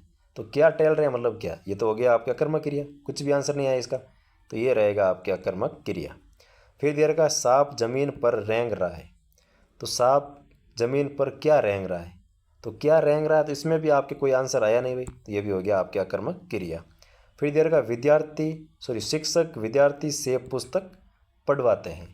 तो जो शिक्षक है वो विद्यार्थी से क्या पढ़वाते हैं, तो पढ़वाना तो क्रिया हो गई, तो क्या पढ़वाते हैं भाई, तो पुस्तक पढ़वाते हैं, बिल्कुल। अब क्या से आपको आंसर मिला है, तो इसका मतलब जो 3 नंबर ऑप्शन है इसमें आपका रहेगा सकर्मक क्रिया। वह रात भर नहीं सोया, तो वह रात भर क्या नहीं सोया, तो इसमें भी कोई आंसर नहीं मिला, तो ये भी रहेगा आपका अकर्मक क्रिया। तो इसमें सकर्मक का पूछा, ऑप्शन नंबर 3 इसका आपके सही आंसर रहने वाला है भाई। नेक्स्ट क्वेश्चन देखो 69 आपको दे रखा है, सूची 1 व सूची 2 को सही सुमेलित कीजिए। तो सूची 1 में आपको वाक्य दे रखे हैं, सूची 2 में आपको दे रखे हैं क्रिया के भेद, इनको आपको सुमेलित करके लिखना है भाई। तो माता जी प्रतिदिन मंदिर में जाते हैं। तो माता जी प्रतिदिन क्या जाते हैं, तो मंदिर जाते हैं, या फिर कहाँ जाते हैं, तो मंदिर जाते हैं। तो मंदिर इसमें एक प्रकार से कर्म रहेगा, तो इसमें आ जाएगा आपके सकर्मक क्रिया। तो पहले का आ जाएगा पहला। फिर दीर्घ का वह पढ़कर चला गया। उसने क्या किया, वो पढ़कर चला गया, जिसमें ये कर है, करके, ऐसे अगर शब्द आ रखे है ना किसी अगर क्रिया के पीछे या फिर किसी शब्द के पीछे, तो समझ आना कि वहाँ पर आपके पूर्वकालिक क्रिया रहेगी, यानी कि पढ़ कर चला गया, यानी कि उसने पहले जो पढ़ने का काम था वो पूरा किया, फिर वो उसने चलने की क्रिया की, तो इसका रहेगा आपके पूर्वकालिक क्रिया। तो इसमें आ जाएगा आपके 2 नंबर। फिर दे रखा पूजा ने पुजारी से क्या, पूजा ने पुजारी से पूजा करवाई। जो पूजा थी उसने पुजारी से पूजा करवाई, यानी कि पूजा ने पुजारी जी को प्रेरणा दी कि आप पूजा करो, तो वह प्रेरित होकर के उन्होंने पूजा की है। तो इसमें रहेगा आपके प्रेरणार्थक क्रिया, यानी कि कर्ता स्वयं कुछ नहीं करता, वो किसी और से अगर काम करवा रहा है तो वहाँ पर हमेशा आपको प्रेरणार्थक क्रिया ही करनी है भाई। तो इसमें आ जाएगा आपके 4 नंबर। हेमलता हंसती है। तो हेमलता क्या हंसती है, तो क्या से कोई आंसर ही नहीं मिला, तो इसमें आएगा आपके आकर्मक क्रिया, यानी कि 3 नंबर। तो 1 2 4 3, तो इसका आंसर आ जाएगा आपके 1 2 4 3। 1 2 4 3 ऑप्शन नंबर 2 जो है ये इसका आंसर रहने वाला है भाई। नेक्स्ट क्वेश्चन देखो 70 नंबर आपको दे रखा, निम्नलिखित में से असंगत विकल्प है। तो असंगत विकल्प इसमें रहेगा पूर्वकालिक क्रिया सदैव सकर्मक क्रिया होती है, तो ये इसमें आपके असंगत रहेगा, क्योंकि पूर्वकालिक क्रिया कोई ज़रूरी नहीं है कि सदैव अकर्मक सकर्मक रहे, वो कभी अकर्मक हो सकती है, कभी सकर्मक हो सकती है, दोनों हो सकती है। सदैव वाला ऐसा कोई कंसेप्ट इसके अंदर नहीं रहता है। बाकी प्रेरणार्थक क्रिया सदैव सकर्मक होती है, तो ये भी आपके भैया सही है। जो पूर्वकालिक क्रिया वो सदैव सकर्मक हो ये ज़रूरी नहीं है, लेकिन प्रेरणार्थक जो क्रिया होगी ना वो सदैव ही आपके सकर्मक होगी, क्योंकि भाई आप प्रेरणा दे रहे हो किसी को, तो क्या प्रेरणा दे रहे हो, कुछ करने के लिए दे रहे हो ना, कि भाई रमेश ने सुरेश को पढ़ने के लिए बोला, तो क्या बोला, तो पढ़ने के लिए बोला, तो इसमें वो कुछ ना कुछ काम बताएगा उसको। तो अगर किसी को आप प्रेरणा दे रहे हो तो कुछ ना कुछ आप काम के लिए उसको प्रेरणा दे रहे हो, तो ये आपके बिल्कुल सही है कि प्रेरणार्थक क्रिया जो है वो सदैव सकर्मक क्रिया होती है। और संयुक्त क्रिया सकर्मक व्याकर्मक दोनों रूपों में होती है, बिल्कुल सही। सजातीय क्रिया सदैव सकर्मक होती है, तो ये भी आपकी बिल्कुल सही है भाई। तो इसमें आंसर रहेगा आपके असंगत पूछा है तो ऑप्शन नंबर 1, क्योंकि पूर्वकालिक क्रिया सकर्मक और अकर्मक दोनों हो सकती है भाई। नेक्स्ट क्वेश्चन देखो 71 आपको दे रखा है, निम्नलिखित में से किस वाक्य में सकर्मक क्रिया नहीं है। तो कौन से वाक्य के अंदर सकर्मक क्रिया नहीं है उसका आपको चयन करना है भाई। तो पक्षी आकाश में उड़ रहे हैं। तो पक्षी आकाश में क्या उड़ रहे हैं, तो ऐसा तो कुछ नहीं हुआ, तो ये भी रहेगा आपके अकर्मक क्रिया। तो पहला ही कथन रहेगा आपके अकर्मक। और किसान फसल काट रहा है, तो किसान क्या काट रहा है, तो फसल काट रहा है। बच्चे पतंग उड़ा रहे हैं, तो बच्चे क्या उड़ा रहे हैं, पतंग उड़ा रहे हैं। आंसर मिल रहा है भाई, तो ये सभी सकर्मक आ जाएंगे आपके। श्याम आम खाता है, श्याम क्या खाता है, तो श्याम आम खाता है, बस। तो ये तीनों के तीनों आपके सकर्मक है, पहला जो ऑप्शन है ये इसमें आपके अकर्मक रहेगा, ठीक है ना। नेक्स्ट क्वेश्चन देखो 72 आपको दे रखा है, निम्नलिखित में से द्विकर्मक क्रिया किस वाक्य में है। द्विकर्मक यानी कि जिस वाक्य के अंदर 2 कर्म होते हैं, एक गौण कर्म होता है, एक मुख्य कर्म होता है, तो इसमें आपको दोनों का ध्यान रखना है, उसको द्विकर्मक क्रिया कहते हैं भाई। तो इसमें सबसे पहले आपको पहला कथन दे रखा है कि बच्चे सारी मिठाइयाँ खा गए। तो ये तो आपके इसमें एक ही कर्म दे रखा है, मिठाइयाँ खाने का कर्म। और विकास केले और आम खाता है, तो केले और आम खाता है, तो ये भी आपके इसमें एक कर्मक क्रिया रहेगा। दूसरा दे रखा नौकर मालिक को दूध पिलाता है, बिल्कुल नौकर जो है वो मालिक को दूध पिलाता है, तो ये इसमें आपके रहेगा मालिक और जो दूध है ये दोनों इसमें 2 कर्म रहने वाले हैं भाई। तो इसमें आ जाएगा आपके ऑप्शन नंबर 3 जो है ये इसमें द्विकर्मक क्रिया रहती है। और इसमें आपको एक ट्रिक ध्यान रखनी है कि अगर द्विकर्मक कोई क्रिया है ना तो इसका पहला कर्म हमेशा सजीव होगा, ये ध्यान रखना। कोई इंसान होगा, सीता राम गीता, या फिर मान लो कोई मालिक होगा, जैसे बोला ना मालिक, नौकर ने मालिक को दूध पिलाया, तो पहला सदैव ही ध्यान रखना सजीव होगा, प्राणी होगा कोई ना कोई। और दूसरा जो है ये अपने कोई भी हो सकती है, वस्तु हो सकती है, स्थान हो सकता है, कोई काम हो सकता है इत्यादि। तो इसमें मालिक दे रखा है पहला, जो कि रहेगा आपके एक कर्म, पहला कर्म आ गया, और ये दूध आ गया आपके दूसरा कर्म। तो ये आपके ऑप्शन नंबर 3 जो वाक्य है ये आपके द्विकर्मक क्रिया वाला वाक्य रहने वाला है।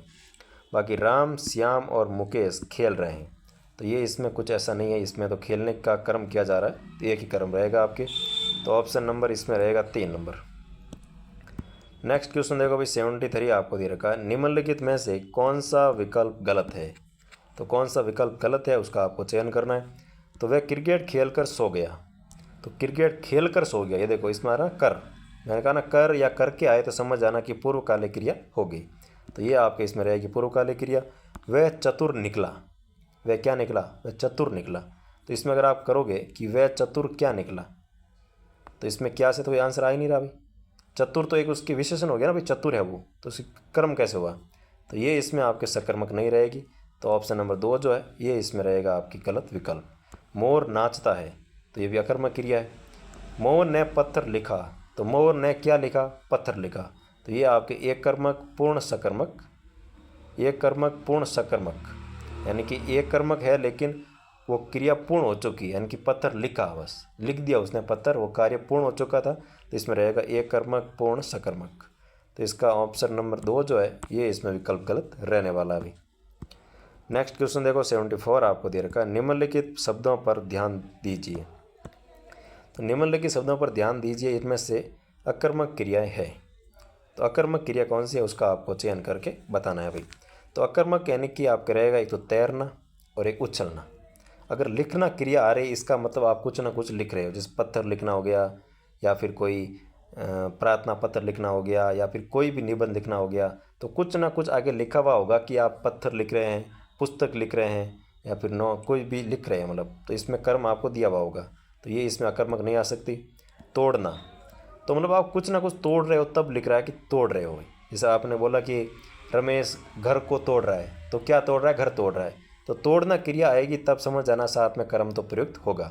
जबकि अगर आप देखोगे कि तैरना, तो ऐसा थोड़ी बोलते हैं कि भी आप रमेश घर पर तैर रहा है, तो घर पर तैर रहा हो तो अधिकरण कारक हो जाएगा। लेकिन तैरना क्रिया ऐसी क्रिया है कि इसके साथ कोई भी कर्म प्रयुक्त है वो नहीं होता है। रमेश तैर रहा है तो तैर रहा है बस, इसमें क्या क्या तैर रहा है, इसमें कोई हो ही नहीं सकता कर्म। तो ऑप्शन नंबर बी और जो ये सी है, तैरना और उछलना, ये दोनों ऐसी क्रिया है जो कि अकर्मक क्रियाएं रहती है भाई। तो इसमें आ जाएगा बे और से, ऑप्शन नंबर 2 जो है ये आपकी रहेगी अकर्मक क्रियाएं। नेक्स्ट क्वेश्चन देखो 75 आपको दे रखा है, निम्नलिखित में से कौन सा युग्म गलत है। कौन सा युग्म गलत है उसका आपको चयन करना है। तो आम खट्टा निकला, तो आम खट्टा निकला मतलब ये हो गया आपकी अपूर्ण अकर्मक क्रिया। पानी तेज बह रहा है, तो इसमें गलत युग्म पूछा है, तो पानी तेज बह रहा है, तो ये रहेगा आपकी गत्यर्थक पूर्ण अकर्मक क्रिया। गत्यर्थक मतलब एक गति में है, तो पानी तेज बह रहा मतलब पानी गति में है भाई, तो गत्यर्थक पूर्ण अकर्मक क्रिया, तो ये भी सही है। मैंने ताजमहल देखा है, मैंने ताजमहल देखा है, तो इसमें रहेगा आपके स्थितीय पूर्ण अकर्मक क्रिया, तो इसमें स्थितीय अर्थक नहीं होता, इसमें रहेगा अपूर्ण अपूर्ण अकर्मक क्रिया, ठीक है ना। तो ऑप्शन नंबर 3 जो है ये इसमें आपका रहेगा युग्म गलत, क्योंकि इसका इस वाक्य में रहेगा आपके अपूर्ण अकर्मक क्रिया। राकेश तेज दौड़ता है, तो इसमें हो जाएगा आपके अकर्मक क्रिया, तो 3 नंबर ऑप्शन आपके इसमें गलत रहेगा। नेक्स्ट क्वेश्चन देखो 76 आपको दे रखा है, निम्न में से किस धातु का निर्माण धातु से, किस क्रिया का निर्माण धातु से नहीं होता है। तो कौन सी ऐसी क्रिया है जिसका निर्माण धातु से नहीं होता भाई। तो धातु से नहीं होने वाली क्रिया रहेगी आपकी नाम धातु क्रिया, क्योंकि नाम धातु जो क्रिया होती है ना, ये सदैव ध्यान रखना, ये वाक्य में वास्तव में किसी क्रिया का प्रयोग नहीं होता है, तथा संज्ञा सर्वनाम तथा विशेषण जो है इन शब्दों को क्रिया की तरह काम में लिया जाता है, तब इसको कहते हैं नाम धातु क्रिया। तो नाम धातु क्रिया का नाम ध्यान रखना, इसमें संज्ञा सर्वनाम और विशेषण शब्दों को क्रिया के रूप में हम प्रयुक्त करते हैं, यह किसी भी क्रिया का निर्माण या धातु से निर्मित नहीं होती है भाई। इसमें आ जाएगा ऑप्शन नंबर 4 नाम धातु क्रिया। नेक्स्ट क्वेश्चन देखो भाई 77 आपको दे रखा, निम्न में से अकर्मक क्रिया समूह है। तो अकर्मक क्रिया समूह कौन सा है उसका आपको चयन करके बताना है भाई। तो अकर्मक क्रिया समूह यानी कि जिसमें कभी भी कर्म प्रयुक्त नहीं हो सकता, तो इसमें रहेगा आपके नाचना और हंसना। इनको अगर आप कभी भी इनका वाक्य देखोगे ना, नाचना या फिर हंसना क्रिया, कोई भी वाक्य उठा के देख लेना, इसमें आपको कर्म कभी भी नहीं मिलेगा कि भाई क्या कहते हैं कि सीता नाच रही है, तो सीता नाच रही है बस, इसमें आप आगे कर्म क्या जोड़ सकते हो, कुछ भी नहीं जुड़ेगा भाई। या फिर सीता हंस रही है, तो सीता हंस रही है, तो इसमें कोई भी आप कर्म प्रयुक्त नहीं कर सकते हो। तो इसमें ऑप्शन नंबर 2 जो है ये इसमें आपके रहेगा नाचना और हंसना दोनों अकर्मक क्रिया समूह रहता है भाई। नेक्स्ट क्वेश्चन देखो 78 आपको दे रखा है, निम्न में से किस विकल्प में पूर्वकालिक क्रिया नहीं है। तो पूर्वकालिक क्रिया नहीं है तो इसमें रहेगा देखो, वह खा पी कर सो गया। तो खा पी कर सो गया यानी कि कर आ रखा भाई, तो खा पी कर सो गया, ठीक है। राधा प्रतिदिन मंदिर जाती है। तो प्रतिदिन मंदिर जाती है तो ये आपके पूर्वकालिक क्रिया नहीं है। तो ऑप्शन नंबर 2 जो है ये आपके इसमें पूर्वकालिक क्रिया नहीं रहेगी। बाकी कुत्ता मालिक को देखकर भौंकने लगा, तो इसमें भी कर आ गया। तो कुत्ता मालिक को देखकर भौंकने लगा, इसका मतलब इसमें भी रहेगा आपकी पूर्वकालिक क्रिया। वह हंसकर चला गया यानी कि पहले उसने हंसने की क्रिया की और फिर वह चला गया। तो इसमें हो गया आपके ये तीनों ही रहेगी आपकी पूर्वकालिक क्रिया। सॉरी, एक और ये दूसरी नहीं है, तीसरा और चौथा। तो दूसरा ऑप्शन रहेगा आपके पूर्वकालिक क्रिया नहीं है भाई। नेक्स्ट क्वेश्चन देखो 79 नंबर आपको दे रखा है, निम्न में से किस विकल्प में द्वितीय प्रणार्थक क्रिया है। तो द्वितीय प्रणार्थक क्रिया है तो इसमें रहेगा देखो, राम ने चिड़िया को उड़ाया। राम ने चिड़िया को उड़ाया, तो मूल क्रिया एक तो होती है मूल क्रिया, एक होती है प्रथम प्रणार्थक क्रिया, एक होती है आपके द्वितीय प्रणार्थक क्रिया। जैसे मान लो कोई क्रिया है देना, तो इसका अगर आप प्रथम प्रणार्थक क्रिया करोगे तो इसमें आएगा दिलाना, और अगर द्वितीय प्रणार्थक क्रिया करोगे तो इसमें आ जाएगा आपके दिलवाना, ठीक है। तो ये इसमें फॉर्म होती है, अभी मूल तो हो गया देना, फिर होगा दिलाना, फिर हो गया आपके दिलवाना। तो इस अकॉर्डिंग आपको पूछा कि कौन से विकल्प में द्वितीय प्रणार्थक क्रिया है। तो राम ने चिड़िया को उड़ाया, तो ये तो सही उड़ाया हो गया।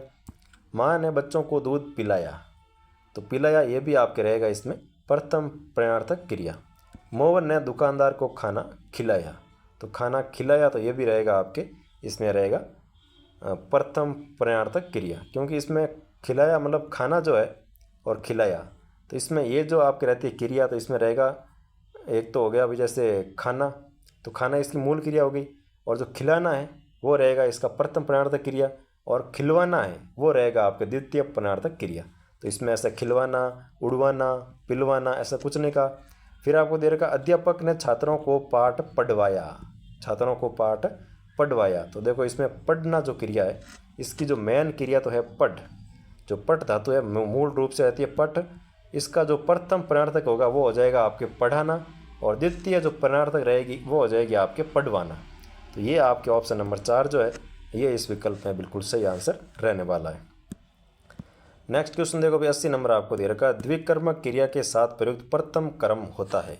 तो द्विकर्मक क्रिया के साथ जो प्रथम कर्म जो प्रयुक्त होता है ना, वो हमेशा ध्यान रखना आपके, एक तो इसमें रहेगा आपके सजीव, ये ऑप्शन नंबर 2 यहाँ दे रखा है, सजीव, प्राणीवाचक और कारक चिन्ह सहित और गौण कर्म होता है। मैंने पहले ही आपको कहा था कि जो पहला कर्म होगा वो प्राणीवाचक या सजीव होता है भाई। जैसे उसने कहा था मालिक को दूध पिलाया, तो मालिक इसमें क्या है, सजीव है, प्राणीवाचक है।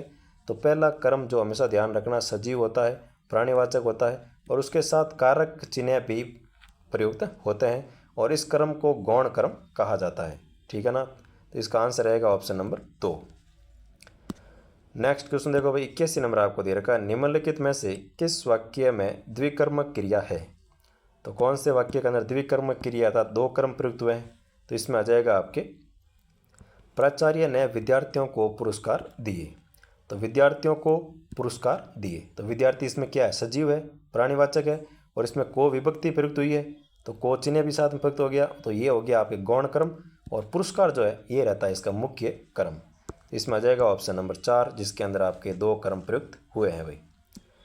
नेक्स्ट क्वेश्चन देखो 82 आपको दे रखा, निम्नलिखित में से कालक्रम अनुसार परिवर्तनशील शब्द भेद है। तो कालक्रम के अनुसार परिवर्तनशील शब्द भेद है, तो इसमें आ जाएगा आपके क्रिया। कालक्रम के अनुसार कोई चीज़ अगर चेंज हो रही है तो वो क्रिया रहती है भाई, ठीक है ना। कहते हैं ना कि मैंने पाठ पढ़ा, या मैं पाठ पढ़ता हूँ, या मैं पाठ पढ़ूँगा, तो ये क्रिया हो गई, काल के अनुसार चेंज हो गई भाई, भूतकाल हो गया, वर्तमान काल हो गया और भविष्य काल हो गया। तो इसका आंसर रहेगा ऑप्शन नंबर 3, क्रिया जो है ये काल के अनुसार चेंज हो सकती है। नेक्स्ट क्वेश्चन देखो 83 आपको दे रखा है, वे शब्द जो सदैव एक समान स्थिति में बने रहते हैं क्या कहलाते हैं। जो एक समान स्थिति में बने रहते हैं अर्थात उनमें कोई चेंज नहीं होता है, उन शब्द को कहते हैं अविकारी शब्द, या फिर कह सकते हैं अवयव शब्द, ठीक है ना। जिसमें काल, कर्म, वचन और लिंग के आधार पर कोई भी चेंज नहीं होता है, उन्हें हम अवयव शब्द कहते हैं, या फिर अविकारी शब्द भी कहते हैं। तो इसका आ जाएगा आपके ऑप्शन नंबर 2। नेक्स्ट क्वेश्चन देखो भाई 84 आपको दे रखा है, निम्न में से किस विकल्प के सभी शब्द क्रिया विशेषण नहीं है। तो क्रिया विशेषण नहीं है तो इसमें आ जाएगा आपके सामने, क्योंकि सामने क्रिया विशेषण व संबंध बोधक अवयव दोनों का कार्य करता है, तो ये क्रिया विशेषण तो नहीं हो गया। सहारे, तो सहारे और जो तक दे रखा है ना, ये दोनों रहते हैं संबंध बोधक अवयव, लेकिन सामने वाला जो सामने दे रखा है ये तो आपके क्रिया विशेषण भी रहेगा और संबंध बोधक अवयव भी रहेगा, लेकिन इसमें जो सहारे और तक दे रखा है ये दोनों केवल और केवल संबंध बोधक अवयव रहते हैं भाई। तो इसमें ऑप्शन नंबर 1 जो है ये इसका आंसर रहने वाला है। नेक्स्ट क्वेश्चन देखो 85 आपको दे रखा है, निम्न में से किस विकल्प के सभी शब्द समानाधिकार समुच्चय बोधक अवयव है। तो निम्न में से किस विकल्प के अंदर सभी शब्द जो है वो समानाधिकार समुच्चय बोधक अवयव है। तो इसमें आपके आंसर आ जाएगा किंतु, इसलिए और अतः। तो किंतु, इसलिए और अतः दे रखा है ये आपके रहता है समानाधिकार समुच्चय बोधक अवयव, क्योंकि समानाधिकार बोधक जो अवयव होते हैं इनके दो शब्दों या वाक्यांशों या वाक्यों को परस्पर जोड़ा जाता है। जो समानाधिकरण समुच्चय बोधक अवयव होते हैं ना, इनसे दो वाक्यों को या दो शब्दों को आपस में जोड़ा जाता है, इसलिए इनको कहते हैं समुच्चय बोधक अवयव। तो इसका आंसर रहेगा आपके, जैसे हो गया भाई संयोजक कौन कौन होता है, जैसे और हो गया, वह हो गया, एवं हो गया, तथा हो गया। और विकल्प बोधक में देखा जाए तो या है, अथवा है, नहीं है, तो है, ये सब रहते हैं। और विरोधी दर्शन में रहते हैं तो किंतु, परंतु, अपितु, बल्कि, लेकिन, फिर भी। और अगर परिणाम बोधक देखा जाए तो इसमें रहता है इसलिए, अन्यथा और अतः। तो इसमें जो आपको पूछा है समानाधिकार समुच्चय बोधक अवयव, तो इसमें किंतु आ जाएगा विरोध दर्शन के अंदर, और इसलिए आ जाएगा आपके परिणाम बोधक के अंदर, और अतः भी आ जाएगा आपके परिणाम बोधक के अंदर। तो ऑप्शन नंबर 3 जो है ये आपके इसमें समानाधिकार समुच्चय बोधक अवयव रहते हैं अभी। नेक्स्ट क्वेश्चन देखो 86 आपको दे रखा है, निम्नलिखित में से असंगत विकल्प का चयन कीजिए। तो असंगत विकल्प का आपको चयन करना है कि कौन सा विकल्प आपके असंगत रहता है।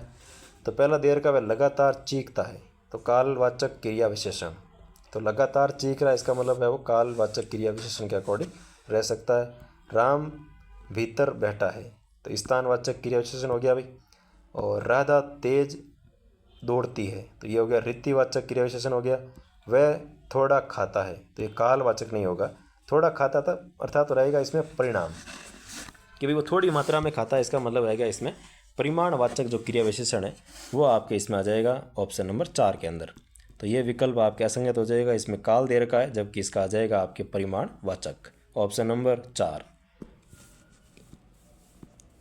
नेक्स्ट क्वेश्चन देखो भाई 87 आपको दे रखा है, निम्नलिखित में से किस वाक्य में संबंध सूचक अवयव का प्रयोग नहीं हुआ है।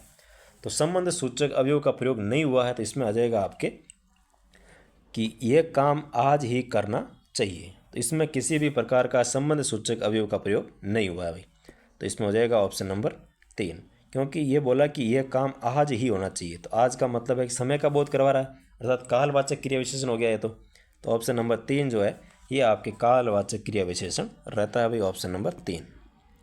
नेक्स्ट क्वेश्चन देखो 88 आपको दे रखा है, विस्मयादि बोधक अवयवों के संबंध में कौन सा कथन असंगत है। तो विस्मयादि बोधक अवयवों के बारे में कौन सा कथन असत्य है। तो इसमें आ जाएगा आपके कि ये दो शब्द या वाक्यांशों या वाक्यों को परस्पर जोड़ते हैं, ये कथन आपके इसमें असंगत रहेगा, क्योंकि इनका प्रयोग सदैव वाक्य के प्रारंभ में होता है। जो विस्मयादि बोधक या फिर कह सकते हैं संबोधन होता है वाक्य के शुरुआत में होता है भाई, शुरुआत के अंदर इसका प्रारंभ किया जाता है या फिर इनका प्रयोग किया जाता है। और ये शब्द आश्चर्य, शौक, घृणा, भय इत्यादि के भाव प्रकट करता है, तो ये भी सही है। इनके बाद प्राय संबोधन चिन्ह का प्रयोग किया जाता है, लेकिन ये परस्पर जोड़ने के लिए इनका प्रयोग नहीं किया जाता है। तो ऑप्शन नंबर 4 जो है ये इसमें आपके रह जाएगा आपके असंगत कथन। नेक्स्ट क्वेश्चन देखो 89 आपको दे रखा है, अवयव के संबंध में संगत कथन है। तो अवयव के कथन में कौन सा कथन आपके संगत रहता है उसका आपको चयन करना है। तो पहला दे रखा है कि क्रिया विशेषण शब्द स्वतंत्र रूप से क्रिया के लिए प्रयुक्त होते हैं, बिल्कुल सही है। संज्ञा व सर्वनाम शब्दों का वाक्य में प्रयुक्त अन्य संज्ञा व सर्वनाम शब्दों के साथ संबंध बताने वाले शब्द संबंध बोधक अवयव कहलाते हैं, तो ये भी कथन सत्य है। दो शब्दों वाक्य वाक्यांशों को परस्पर जोड़ने का जो कार्य है जोड़ने वाले जो शब्द है उन्हें समुच्चय बोधक अवयव कहलाते हैं, तो ये भी कथन सत्य है भाई। और 4 नंबर आपको दे रखा है कि विस्मय, आश्चर्य, शौक, घृणा, संबंध आदि इत्यादि के भावों का बोध कराने वाले विस्मयादि बोधक अवयव कहलाते हैं, तो ये कथन भी सही है। तो इसमें आपके उपरोक्त सभी कथन है वो सत्य रहने वाला है, तो ऑप्शन नंबर 4। नेक्स्ट क्वेश्चन देखो भाई, 90 नंबर आपको दे रखा है। निम्नलिखित में से किस वाक्य में समुच्चय बोधक अवयव का प्रयोग नहीं हुआ है? तो समुच्चय बोधक अवयव का प्रयोग कौन से वाक्य के अंदर नहीं हुआ है उसका आपको चयन करके लिखना है भाई। तो इसका आंसर आ जाएगा आपके मोहन की हवेली बगीचे के पीछे है। तो मोहन की जो हवेली है ये बगीचे के पीछे है, ये इसमें आपके समुच्चय बोधक नहीं है, इसमें रहेगा आपके संबंध बोधक अवयव। तो ऑप्शन नंबर 1। नेक्स्ट क्वेश्चन देखो, 91 आपको दे रखा है।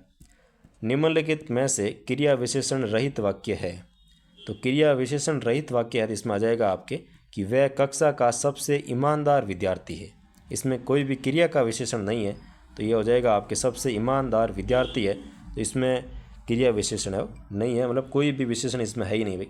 तो ऑप्शन नंबर रहेगा आपके इसमें 2, वह कक्षा का सबसे ईमानदार विद्यार्थी रहता है। तो ऑप्शन नंबर 2 इसमें आपके क्रिया विशेषण रहित वाक्य रहने वाला है। नेक्स्ट क्वेश्चन देखो, 92 आपको दे रखा है। पर, इसलिए, अन्यथा, एवं और तथा निम्नलिखित में से क्या है?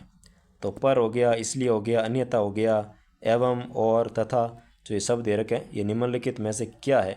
तो ये रहते हैं आपके इसमें समानाधिकरण समुच्चय बोधक शब्द, जो परस्पर दो शब्दों को, दो वाक्यांशों को या दो वाक्यों को परस्पर जोड़ने का कार्य करते हैं, वो ये शब्द आपके रहते हैं। तो इसमें आ जाएगा आपके समानाधिकरण समुच्चय बोधक अवयव, समुच्चय बोधक अवयव रहेंगे ऑप्शन नंबर 3। और इसमें भी अलग अलग प्रकार होता है, जैसे एक होता है संयोजक, यानी कि जो दो वाक्यों को जोड़ते हैं, जैसे इसमें आ गया आपके और, वह, एवं, तथा, ये क्या करते हैं, दो वाक्यों को जोड़ते हैं अभी। और विकल्प बोधक होते हैं, जैसे या, अथवा, नहीं तो ये होते हैं विकल्प बोधक समुच्चय बोधक अवयव। और एक होता है विरोध दर्शक, जैसे किंतु, परंतु, अपितु, बल्कि, लेकिन, फिर भी, तो ये रहते हैं आपके विरोध दर्शक समुच्चय बोधक अवयव। एक आता है इसमें आपके परिणाम बोधक अवयव। तो परिणाम बोधक में जैसे इसलिए है, अन्यथा है, अतः है, ये सब रहते हैं आपके परिणाम बोधक अवयव के अंदर। तो इसमें आ जाएगा आपके ऑप्शन नंबर 3 समुच्चय बोधक अवयव। नेक्स्ट क्वेश्चन देखो, 93 आपको दे रखा है। किस वाक्य में अवयव का प्रयोग नहीं हुआ है? तो कौन सा वाक्य है जिसके अंदर अवयव का प्रयोग ही नहीं हुआ है? तो इसमें आ जाएगा आपके राम विद्यालय जा रहा है। तो राम विद्यालय जा रहा है, इसमें किसी भी प्रकार का अवयव का प्रयोग नहीं हुआ है, ऑप्शन नंबर 1। ठीक है, जबकि रामेश्वर धीरे धीरे चल रहा है, तो ये धीरे धीरे आ गया आपके इसमें अवयव। राजू नियमित रूप से विद्यालय जाता है, तो ये नियमित आ गया इसमें आपके अवयव।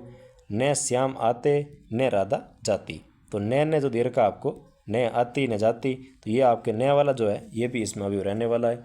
जबकि राम विद्यालय जा रहा है, इसमें किसी भी प्रकार का कोई अवयव नहीं है अभी, तो इसमें हो जाएगा ऑप्शन नंबर 1। नेक्स्ट क्वेश्चन देखो, 94 आपको दे रखा है। अवयव शब्द किसे कहते हैं? तो अवयव शब्द जो है ये किसे कहते हैं? तो इसमें आ जाएगा जो शब्द लिंग, वचन, कारक से नहीं बदलते हैं उन्हें अवयव शब्द या फिर अविकारी शब्द भी कहते हैं भाई। और ऐसे शब्द जो सदैव एक समान स्थिति में बने रहते हैं उनको भी अवयव शब्द कहा जाता है। तो ऑप्शन नंबर इसमें रहेगा आपके 2। नेक्स्ट क्वेश्चन देखो, 95 आपको दे रखा है। व्याकरण की दृष्टि से कौन सा कथन गलत है? तो व्याकरण की दृष्टि से कौन सा कथन गलत रहता है उसका आपको चयन करना है। तो इसमें पहला कथन दे रखा है सभी क्रियापद अवयव होते हैं, तो ये पहला ही कथन आपके इसमें गलत हो गया भाई, क्योंकि सभी क्रियापद अवयव न होकर के विकारी शब्द होते हैं। ठीक है ना, वो अवयव नहीं होते हैं, यानी कि अविकारी नहीं होते हैं, विकारी शब्द होते हैं। तो इसमें आ जाएगा ऑप्शन नंबर 1, ये कथन आपके इसमें गलत है भाई। नेक्स्ट क्वेश्चन देखो, 96 आपको दे रखा है। ध्यानपूर्वक शब्द में क्रिया विशेषण का भेद है। तो ध्यानपूर्वक जो आपके शब्द दे रखा है इसमें कौन सी क्रिया विशेषण का पद रहता है?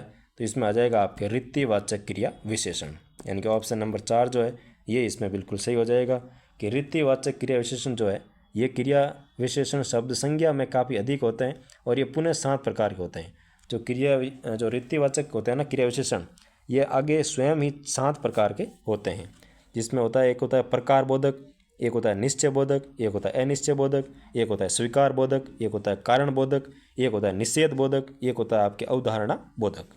तो इसके 7 प्रकार रहते हैं रीतिवाचक क्रिया विशेषण के। तो ऑप्शन नंबर रहेगा इसमें आपके 4। नेक्स्ट क्वेश्चन देखो भाई, 97 आपको दे रखा है। भास्कर कल आया और आज अचानक चला गया। भास्कर कल आया था और आज अचानक चला गया, तो इस वाक्य में कौन कौन से क्रिया विशेषण है? तो इसमें आपके रहते हैं कि एक तो रहेगा रीतिवाचक क्रिया विशेषण और एक आ जाएगा आपके इसमें कालबोधक क्रिया विशेषण।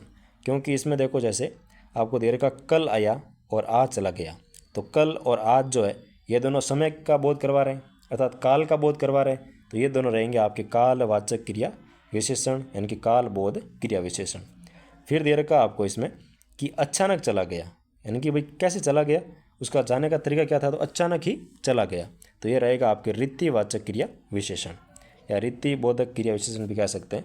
और इसमें जो और दे रखा है ना, ये रहता है आपके समुच्चय बोधक, जो इन दोनों वाक्यों को जोड़ने का कार्य कर रहा है। लेकिन समुच्चय बोधक का इसमें आपके कहीं पर भी जिक्र नहीं किया गया है। तो इसमें आपका रहेगा रीति बोधक और काल बोधक, ऑप्शन नंबर 4।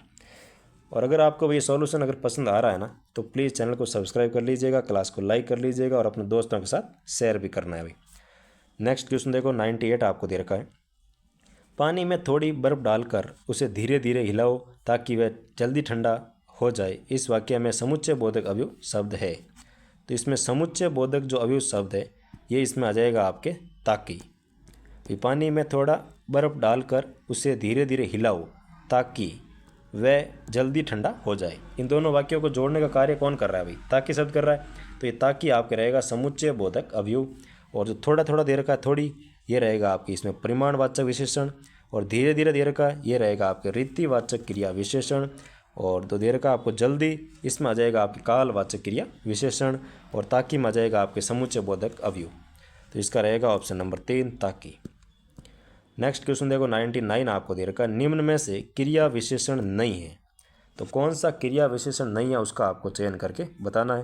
तो इसमें दे रखा आपको समकालीन और सौंदर्य, ये दोनों आपके क्रिया विशेषण नहीं है भाई, क्योंकि समकालीन रहता है आपके गुणवाचक विशेषण और सौंदर्य रहता है आपके इसमें भाववाचक संज्ञा। ठीक है, सुंदर प्लस ये अगर प्रत्यय लगाते हैं तब बनता है सौंदर्य, जो कि आपके इसमें रहता है भाववाचक संज्ञा। तो ऑप्शन नंबर 4 जो है ये इसमें आपके क्रिया विशेषण नहीं है। तो 99 का हो जाएगा ऑप्शन नंबर 4। नेक्स्ट क्वेश्चन देखो, और आज का लास्ट क्वेश्चन। राजा ने भिखारी को भीख दी, वाक्य में क्रिया का भेद है। तो राजा ने भिखारी को क्या दिया भाई, भीख दी है। तो इसमें आपके वाक्य में क्रिया का भेद कौन सा है। तो इसमें आ जाएगा आपके एक कर्मक पूर्ण सकर्मक क्रिया। एक कर्म है और वो भी पूर्ण हो चुका है, भीख दे दी गई है, तो इसमें पूर्ण सकर्मक क्रिया रहेगी। तो ये इसमें आपको ध्यान रखना है भाई, ठीक है ना। और इसमें जैसे देखा जाए कि यदि किसी वाक्य में देना क्रिया का प्रयोग हो रहा हो एवं देने में दान की भावना हो, तो वहाँ पर जिसको दान दिया जाता है ना, उस शब्द में संप्रदान कारक माना जाता है। ये ध्यान रखना आप, क्योंकि उसको भीख दी जा रही है तो इसमें हमेशा संप्रदान कारक है वो इसमें माना जाता है। अतः इस प्रकार के वाक्यों में द्विकर्मक क्रिया नहीं मान करके एक कर्मक क्रिया ही माननी चाहिए। जैसे कि होता है ना भाई, राजा ने भिखारी को धन दिया, तो इसमें भिखारी को, तो भिखारी हो गया संप्रदान कारक और धन इसमें हो गया कर्म। क्या दिया, तो धन दिया। और सेठ ने ब्राह्मण को गाय दी, तो सेठ ने ब्राह्मण को दिया, तो ब्राह्मण हो गया इसमें संप्रदान कारक और गाय क्या हो गई, गाय इसमें हो गया कर्म। और मोहन ने सोवन को 100 रुपये दिए, तो सोवन तो हो गया इसमें संप्रदान कारक और 100 रुपये जो दिए है ना, वो मोहन के द्वारा किया गया कर्म है कि भाई उसने सोवन को रुपये दिए। और गुरु शिष्य को ज्ञान देता है, तो इसमें भी आपके जो शिष्य है इसमें रहता है संप्रदान कारक। तो कुछ देने की जो भावना आती है ना, उसमें हमेशा ध्यान रखना संप्रदान कारक है उपयुक्त होता है। तो इसमें राजा ने भिखारी को भीख दी, तो भिखारी को भीख दी है, तो इसमें भिखारी जो है इसमें संप्रदान कारक होगा। तो इसमें आप इसको कर्म नहीं मानना, इसमें संप्रदान कारक रहता है, ठीक है। तो इसमें हमेशा ऐसी क्रियाओं को एक कर्मक पूर्ण संकर्मक क्रिया माननी होती है। तो ऑप्शन नंबर रहेगा आपके इसमें 1। तो ये था भाई आपके माइनर टेस्ट नंबर 6 का पेपर सॉल्यूशन, जो कि था आपकी हिंदी का पेपर और एसआई भर्ती परीक्षा के लिए। और अगर आपको पेपर अच्छा लगा हो, सॉल्यूशन पसंद आया हो, तो क्लास को लाइक करना है, चैनल को सब्सक्राइब करना है, ताकि ऐसी ही क्लासेज जब मैं अपलोड करूं तो आपको सबसे पहले नोटिफिकेशन मिल सके। ठीक है, फिर मिलते हैं नेक्स्ट क्लास के अंदर एक नए पेपर सॉल्यूशन के साथ। Thank you so much.